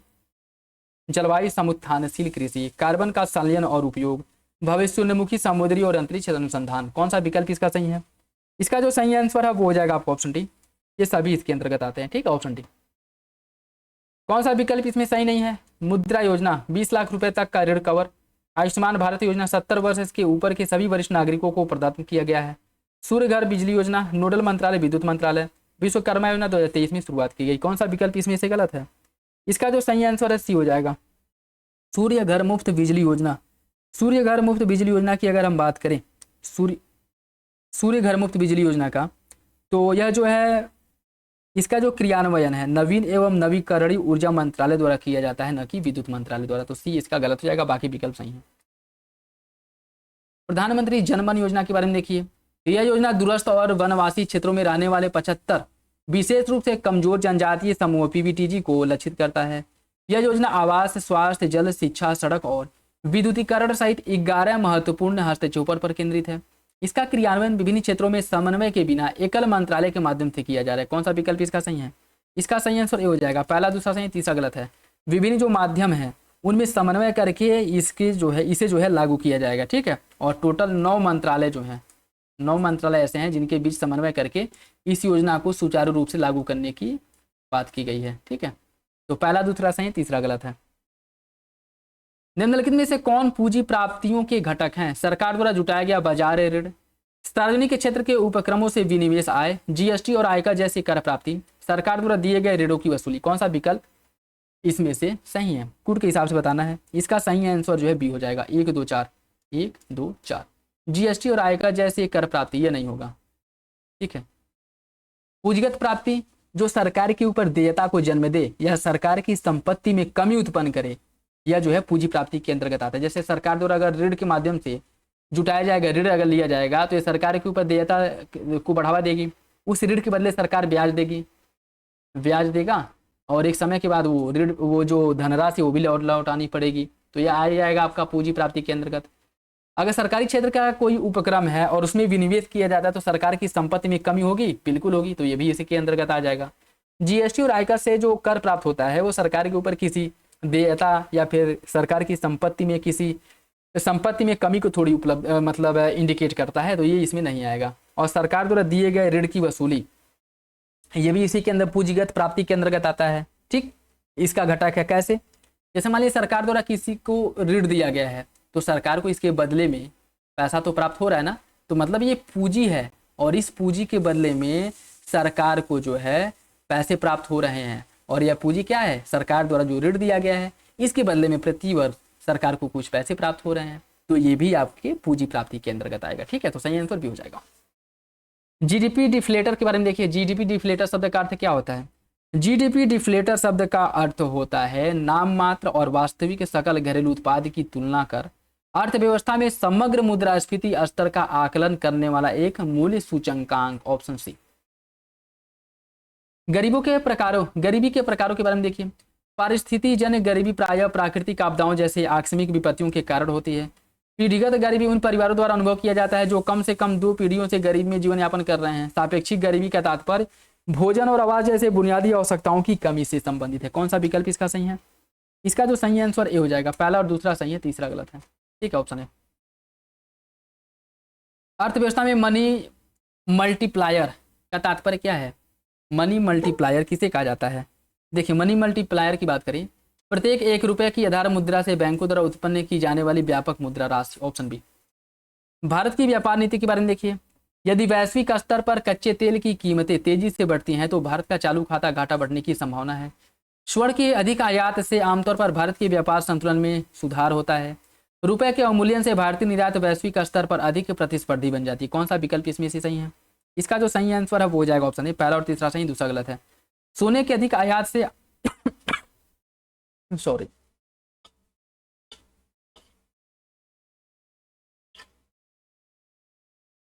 सोने के अधिक आयात से आमतौर पर भारत के व्यापार संतुलन में सुधार होता है। सुधार नहीं, भारत का व्यापार संतुलन निगेटिव रूप से, नकारात्मक रूप से प्रभावित होता है। जैसे मान लीजिए आप सोने का आयात करेंगे तो रुपए में तो आयात करेंगे नहीं। सोने का आयात करने के लिए रुपए को डॉलर में कन्वर्ट करना पड़ेगा, और रुपए को डॉलर में कन्वर्ट करेंगे तो डॉलर की वैल्यू बढ़ेगी। मतलब रुपए जो है फ्लक्चुएट होकर के बहुत ज़्यादा हो जाएगा, और डॉलर आप जितना ज़्यादा खरीदेंगे, ठीक है, इतना ज़्यादा जो है भारत से डॉलर का पलायन होगा, और इससे भारत का जो व्यापार संतुलन है यह क्या होगा? निगेटिव रूप से प्रभावित होगा। तो सही आंसर ये हो जाएगा। भारत में मुद्रास्फीति माप के संदर्भ में देखिए कौन सा विकल्प सही है। आरबीआई मुद्रास्फीति लक्ष्य निर्धारण के लिए उपभोक्ता मूल्य सूचकांक सीपीआई का उपयोग करता है। थोक मूल्य सूचकांक डब्ल्यूपीआई में वस्तुओं और सेवाओं दोनों को शामिल किया गया है। मुख्य मुद्रास्फीति में खाद्यान्न और ईंधन दोनों की कीमत शामिल है। कौन सा विकल्प इसके बारे में सही है? इसका सही आंसर ये हो जाएगा, पहला और तीसरा सही है। डब्ल्यूपीआई में सेवाएं शामिल नहीं है, यही वजह है कि सीपीआई को मुख्य आधार बनाया गया। ऑप्शन ए हो जाएगा। ठीक है। केलकर समिति का गठन निम्नलिखित में से किस सुधार पर सुझाव देने के लिए किया गया था? केलकर समिति का जो गठन किया गया था किस लिए किया गया था? सार्वजनिक निजी भागीदारी मॉडल में सुझाव देने के लिए किया गया था। ठीक है, और कब किया गया था? 2015-16 में।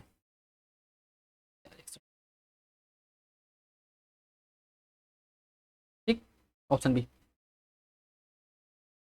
समष्टि अर्थव्यवस्था विसंकुचन प्रभाव पद का मतलब क्या होता है? समष्टि अर्थव्यवस्था में विसंकुल प्रभाव का क्या तात्पर्य है? विसंकुल प्रभाव का तात्पर्य होता है सरकारी व्यय के कारण निजी क्षेत्र के निवेश में कमी। ऑप्शन बी इसका सही हो जाएगा। भारत में निम्नलिखित में से किस पंचवर्षीय योजना में तीव्र औद्योगिकरण पर बल दिया गया था? तीव्र औद्योगिकरण पर द्वितीय पंचवर्षीय योजना में जो नेहरू महालनोबिस मॉडल पर आधारित था, उसमें जो है तीव्र औद्योगिकरण को प्राथमिकता दी गई थी। भवनों का निर्माण किस आर्थिक क्षेत्र का उदाहरण है? भवनों का जो निर्माण है किस आर्थिक क्षेत्र का उदाहरण है? यह जो है द्वितीय क्षेत्र का उदाहरण है। ऑप्शन बी हो जाएगा। करेंसी स्वैप के बारे में कौन सा कथन सही नहीं है? करेंसी स्वैप निश्चित शर्तों के अधीन मुद्राओं के विनिमय के लिए केंद्रीय बैंकों या पक्षों के बीच दीर्घकालीन समझौता है। इनका उपयोग मुख्य रूप से विनिमय दर जोखिम को कम करने और द्विपक्षीय व्यापार का समर्थन करने के लिए किया जाता है। करेंसी स्वैप में एक मुद्रा में मूलधन और ब्याज भुगतान को दूसरी मुद्रा में विनिमय करना शामिल होता है। करेंसी स्वैप अल्पकालिक सट्टा सौदा है जिसका मुख्य उद्देश्य विदेशी मुद्रा बाजार में लाभ कमाना है। कौन सा विकल्प इसका सही? गलत है, गलत पूछा है ना। इसका सही आंसर डी हो जाएगा। डी गलत है, बाकी तीनों विकल्प सही हैं। किसी देश का भुगतान संतुलन निम्नलिखित व्यवस्थित रिकॉर्ड है? किसी देश का जो भुगतान संतुलन है व्यवस्थित रिकॉर्ड है, मतलब इसका क्या है? किसी निश्चित अवधि सामान्यतः 1 वर्ष के दौरान किसी देश के सभी आयात और निर्यात लेन देन को जो है इसका जो रिकॉर्ड होता है उससे जो है भुगतान संतुलन निकाला जाता है। ठीक है, कि मतलब 1 वर्ष का जो आयात निर्यात करने के लिए उस देश के पास कितनी विदेशी मुद्रा है उससे जो है भुगतान संतुलन निकाला जाता है। ठीक, ऑप्शन हो जाएगा। परिवर्तनीय बॉन्ड के बारे में देखिए। परिवर्तनीय बॉन्ड आमतौर पर कम ब्याज दर प्रदान करता है क्योंकि ये बॉन्ड को इक्विटी में परिवर्तन करने का विकल्प प्रदान करते हैं। इक्विटी में रूपांतरण की क्षमता बॉन्ड धारकों को मुद्रास्फीति और बढ़ती उपभोक्ता कीमतों से जुड़े संभावित लाभों से लाभान्वित होने की अनुमति देती है। कौन सा विकल्प इसके बारे में सही है? इसका सही आंसर ए हो जाएगा। पहला सही है, दूसरा गलत है। Deposit insurance and credit guarantee corporation DICGC द्वारा प्रस्तुत जमा बीमा किस प्रकार है? 10 लाख, 5 लाख, 1 लाख या फिर 1 करोड़? इसका सही आंसर क्या होगा? इसका सही आंसर बी होगा, 5 लाख, ऑप्शन बी। नेक्स्ट देखिए, इसमें सूची फर्स्ट को सूची सेकंड से सम्मिलित करना है। काली क्रांति का संबंध किससे है? काली क्रांति का संबंध है पेट्रोलियम उत्पादन से। नीली क्रांति का संबंध किससे है? मत्स्य उत्पादन से। ब्राउन क्रांति या गैर परंपरागत ऊर्जा स्रोत से। और गोल्डन फाइबर जूट उत्पादन से। इसका जो सही आंसर है वो बी हो जाएगा, 3-1-2-4, 3-1-2-4। बाकी कुछ अन्य क्रांतियां वो भी आप देख लीजिए। स्वर्ण क्रांति फल उत्पादन से संबंधित है। हरित क्रांति खाद्यान्न उत्पादन। ग्रे क्रांति उर्वरक उत्पादन। गुलाबी क्रांति मांस या फिर कुक्कुट उत्पादन से संबंधित है। लाल क्रांति टमाटर। राउंड क्रांति का संबंध है या गोल क्रांति आलू उत्पादन। रजत क्रांति अंडा उत्पादन। श्वेत क्रांति दूध या डेयरी उत्पादन। पीली क्रांति तिलहन उत्पादन। सदाबहार या सदाहरित क्रांति कृषि का समग्र विकास इसके अंतर्गत आता है। ठीक है, इसमें भी सूची फर्स्ट को सूची सेकंड से सम्मिलित करना। कुछ परियोजनाएं दी गई हैं और यह जो है किससे सम्मिलित है बताना है। हीराकुंड परियोजना किस नदी पर है? हीराकुंड परियोजना का निर्माण किया गया है महानदी पर। रिहंद परियोजना का निर्माण किस पे किया गया है? रिहंद परियोजना का निर्माण है सोन नदी पर। नागार्जुन सागर परियोजना कृष्णा नदी पर। दामोदर नदी पर। सही आंसर इसका डी हो जाएगा, 1-3-2-4, 1-3-2-4। चाय, कॉफी और रबर किस प्रकार की कृषि के उदाहरण हैं? सीढ़ीदार, स्थानांतरित, जीविका या फिर बागानी। इसका सही आंसर क्या हो जाएगा? देखिए, इसका जो सही आंसर है वो हो जाएगा आपका ऑप्शन डी, बागानी कृषि के अंतर्गत आते हैं। NAM पोर्टल, नैम पोर्टल सभी APMC संबंधी जानकारी और सेवाओं के लिए एकल खिड़की सेवा प्रदान करता है। राज्य के प्रत्येक APMC बाजार में व्यापारियों के लिए अलग लाइसेंस की आवश्यकता होती है। इसका सही आंसर क्या है?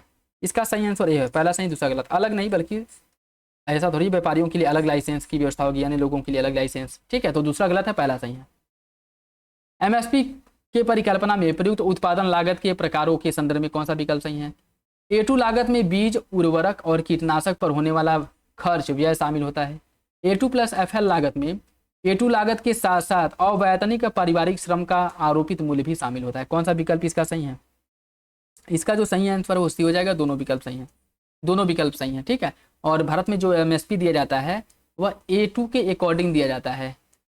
ठीक है, और अन्य जो कृषि समुदाय हैं और जो वो फॉर्म है उनकी तरफ मांग की जाती है कि A2+FL वाला लागू किया जाए। ठीक है, जैसे A2 अगर ये लागू हो रहा है तो इसमें जो MSP दिया जाएगा उसके लिए MSP देने के लिए जो गणना की जाती है, जैसे लागत का जो मतलब बीज का जो लागत क्या है, उर्वरक और कीटनाशक पर कितना खर्च हो रहा है, इसके आधार पर MSP का निर्धारण किया जाता है। अगर A2+FL शुरू हो जाए तो इसमें मान लीजिए कृषि कार्य में 2 लोगों की जरूरत है, 10 लोग लगे हैं, तो इन लोगों को भी इसमें शामिल किया जाएगा, इनकी जो मजदूरी है उसको भी शामिल की जाएगी, तो MSP का दर जो है और अधिक बढ़ जाएगा। और जो कृषि समुदाय जो किसान हैं उनके द्वारा कहा जाता है कि इस MSP लागू करने के लिए A2+FL को लागू किया जाए, लेकिन सरकार केवल A2 को लागू करती है, या कह सकते हैं कि A2 के आधार पर MSP का निर्धारण करती है। ठीक है, तो याद रखिएगा A2 और A2+FL में क्या अंतर है, यह इंपॉर्टेंट है, क्वेश्चन बन सकता है। ऑप्शन सी हो जाएगा इसका।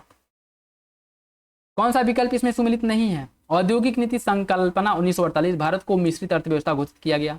औद्योगिक नीति संकल्पना 1956 भारी उद्योगों पर बल दिया गया।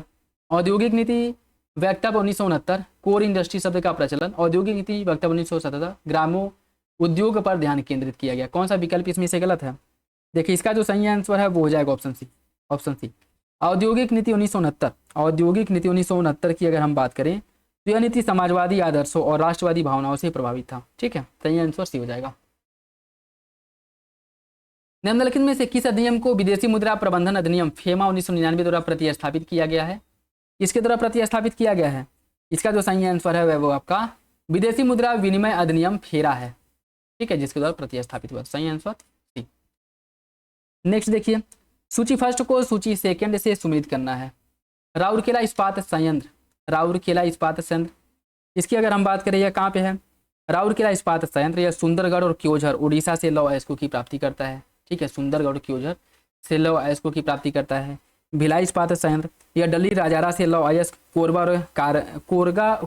कोरबा और करगली से कोयला प्राप्त करता है।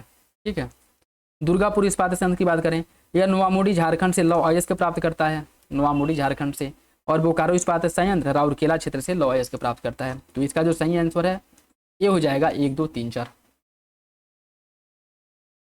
प्रायद्वीपीय भारत में प्रति हेक्टेयर गन्ने का उत्पादन अधिक है। दक्षिण भारत में पेराई का मौसम उत्तर भारत की तुलना में अधिक होता है। कौन सा विकल्प इसका सही है? इसका सही आंसर ये है, दोनों विकल्प सही और आगे की सही व्याख्या करता है। कौन सा विकल्प इसमें सही सम्मिलित नहीं है? हार्ड करेंसी यह अंतर्राष्ट्रीय व्यापार के लिए अत्यधिक स्थिर और व्यापक रूप से स्वीकार्य है, जैसे डॉलर। सॉफ्ट करेंसी अंतर्राष्ट्रीय भंडार में इसे प्राथमिकता दी जाती है। सॉफ्ट करेंसी मतलब सॉफ्ट करेंसी उसे कहते हैं जिसका प्रयोग विश्व के सभी देशों या फिर ज़्यादातर देशों द्वारा किया जाता है, जैसे आपका डॉलर हो गया सॉफ्ट करेंसी। हॉट करेंसी बाजार में आसानी से प्रवेश और निकास। और हीडेड करेंसी घरेलू मुद्रा जो मूल्य ह्रास के दबाव में है। कौन सा विकल्प इसमें से आपको बताना है गलत है? इसका सही आंसर क्या होगा? देखिए इसका जो सही आंसर है वो हो जाएगा आपका option B, soft currency. Soft currency अत्यधिक अस्थिर करेंसी, ठीक है, जो किसी भी मार्केट में या जिस करेंसी की वैल्यू बहुत ज़्यादा नहीं होती है। ये डॉलर नहीं है, ठीक है, डॉलर नहीं है ये, ठीक। और जो अक्सर कमजोर या अस्थिर होती है। सरकारों वाले विकासशील देशों में यह करेंसी मुख्य रूप से पाई जाती है, ठीक है। जैसे भारत का अगर करेंसी देखें तो कुछ मामलों में सॉफ्ट ही है, बाकी जो इतना छोटा देश उसकी करेंसी उतनी सॉफ्ट, ठीक है। तो ऑप्शन बी हो जाएगा, बाकी सही है। चालू खाता घाटा में व्यापार घाटा तथा पूंजीगत शुद्ध आय और हस्तांतरण भुगतान शामिल होता है। यह व्यापार और हस्तांतरण से धन के प्रवाहित और बहिर्वाह के बीच अंतर को मापता है। कौन सा विकल्प इसका सही है? छूट के हिसाब से आपको सही आंसर का चयन करना है। देखिए इसका जो सही आंसर है वो हो जाएगा आपका ऑप्शन सी, दोनों विकल्प सही है, दोनों विकल्प सही हो जाएगा। विशेष आहरण अधिकार एसडीआर स्पेशल ड्राइंग राइट्स के बारे में देखिए। एसडीआर को स्वतंत्र रूप से प्रयोग योग्य मुद्राओं में बदला जा सकता है। एसडीआर का मूल्य और ब्याज दर दोनों दैनिक आधार पर निर्धारित होता है। कौन सा विकल्प इसका सही है? इसका सही आंसर है पहला सही, दूसरा गलत है। यह दैनिक आधार पर निर्धारित नहीं होता है, इसका निर्धारण पहले ही कर दिया जाता है, ठीक है, कि कितने डॉलर के बराबर कितना एसडीआर होगा, या सोने के मूल्य के आधार पर इसका निर्धारण किया जाता है, ठीक है। वैश्विक वित्तीय स्थिरता रिपोर्ट अंतर्राष्ट्रीय वित्त निगम आईएफसी द्वारा की जाती है। भारत 27 दिसंबर 1945 को आईएमएफ में इसके संस्थापक सदस्य देश के रूप में शामिल हुआ था। कौन सा विकल्प इसका सही है? इसका सही आंसर बी है, दूसरा सही है, पहला गलत है, ठीक है। देखिए इसकी अगर हम बात करें, वैश्विक वित्तीय स्थिरता रिपोर्ट अंतर्राष्ट्रीय वित्त निगम आईएफसी द्वारा जारी नहीं किया जाता है, इसे आईएमएफ द्वारा जारी किया जाता है। अर्धवार्षिक मतलब 6 महीने के अंतराल पर यह जारी होता है, ठीक है। वित्तीय स्थिरता रिपोर्ट कौन जारी करता है? आईएमएफ, 6 माह के अंतराल पर, ये मतलब 1 साल में 2 बार। सूची फर्स्ट को सूची सेकंड से सम्मिलित करना है। सूची फर्स्ट को सूची सेकंड से सम्मिलित करना है। एम्बर बॉक्स की बात करें, amber box, green box, blue box, सामाजिक और विकास बॉक्स, ठीक है। एम्बर बॉक्स यह सब्सिडी में एक घरेलू सहायता है जिसके बारे में माना जाता है कि यह वे उत्पादन और व्यापार को विकृत करता है, ठीक है, जैसे एमएसपी, खरीद मूल्य, इनपुट्स, क्रेडिट जो दिया जाए। जैसे भारत में एम्बर बॉक्स सब्सिडी का प्रयोग किया जाता है। जो विकसित अमेरिका जैसे विकसित देश हैं यह इसका विरोध करते हैं, ठीक है, जैसे आपका इसका एक का 3 हो जाएगा। ग्रीन बॉक्स की बात करें, ग्रीन बॉक्स अनुसंधान, खाद्य सुरक्षा के लिए गैर विकृत समर्थन जो है यह आपका ग्रीन बॉक्स के अंतर्गत आता है, ठीक है। ब्लू बॉक्स ये सब्सिडी शामिल जो समानता एम्बर बॉक्स में होते हैं लेकिन उनमें अनुमति दी जाती है, ठीक। तो उत्पादन सीमित करने वाली शर्तों वाली सब्सिडी यह ब्लू बॉक्स में आती है। और सामाजिक या आपका गरीबी उन्मूलन इससे आ जाएगा, ठीक। तो इसका जो सही आंसर है वो क्या है? इसका सही आंसर जो है आपका 3, 1, 2, 4 ये हो जाएगा। समष्टि अर्थव्यवस्था विशेष रूप से मूल्य विश्लेषण पर केंद्रित होता है। व्यष्टि अर्थव्यवस्था विशेष रूप से आय विश्लेषण पर केंद्रित होता है। कौन सा विकल्प इसका सही है? इसका सही आंसर डी है, दोनों विकल्प गलत है, अर्थात दोनों एक दूसरे के अपोजिट हैं, ठीक है। ऑप्शन डी हो जाएगा। नेक्स्ट देखिए आज का लास्ट क्वेश्चन। आई होप यह वीडियो आप लोगों को अच्छा लगा होगा। वीडियो पसंद है तो लाइक कर दिया करें, चैनल पर नया है तो सब्सक्राइब कर ले और बेल आइकन को प्रेस कर ले। और किसी भी क्वेश्चंस को लेकर के कोई डाउट हो, कन्फ्यूजन हो, कमेंट बॉक्स में कमेंट करके पूछ सकते हैं। और अपने दोस्तों साथियों के साथ वीडियो जरूर शेयर कर दिया करें।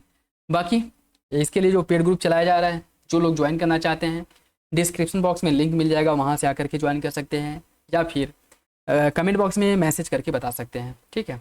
लास्ट देखिए, केंद्रीय बजट 2025-26 के अनुसार निम्नलिखित में से किस विकास के 4 प्रमुख इंजन के रूप में पहचाना किया गया है? कृषि, सेवा उद्योग, विदेशी निवेश, स्वास्थ्य सेवा, या फिर कृषि, सूक्ष्म लघु मध्यम उद्यम, निवेश निर्यात, या शिक्षा, एमएसएमई बुनियादी ढांचा निर्यात, या कृषि प्रौद्योगिकी, विदेशी मुद्रा भंडार, शिक्षा, इसे जो है शामिल किया गया है? इसका सही आंसर भी हो जाएगा। इसमें एक कृषि है, सूक्ष्म लघु मध्यम उद्यम है, निवेश है और निर्यात है, ठीक, ऑप्शन बी। तो ये था आज का लास्ट क्वेश्चन। आई होप यह वीडियो आप लोगों को अच्छा लगा होगा। अपना फीडबैक जरूर दे दिया करें, जैसा भी हो, अच्छा है बुरा, जो भी फीडबैक है जरूर दे दिया करें। और किसी भी क्वेश्चंस को लेकर के कोई डाउट हो कमेंट बॉक्स में कमेंट करके पूछ सकते हैं। तो चले मिलते हैं अगले वीडियो में, तब तक के लिए धन्यवाद, जय हिंद।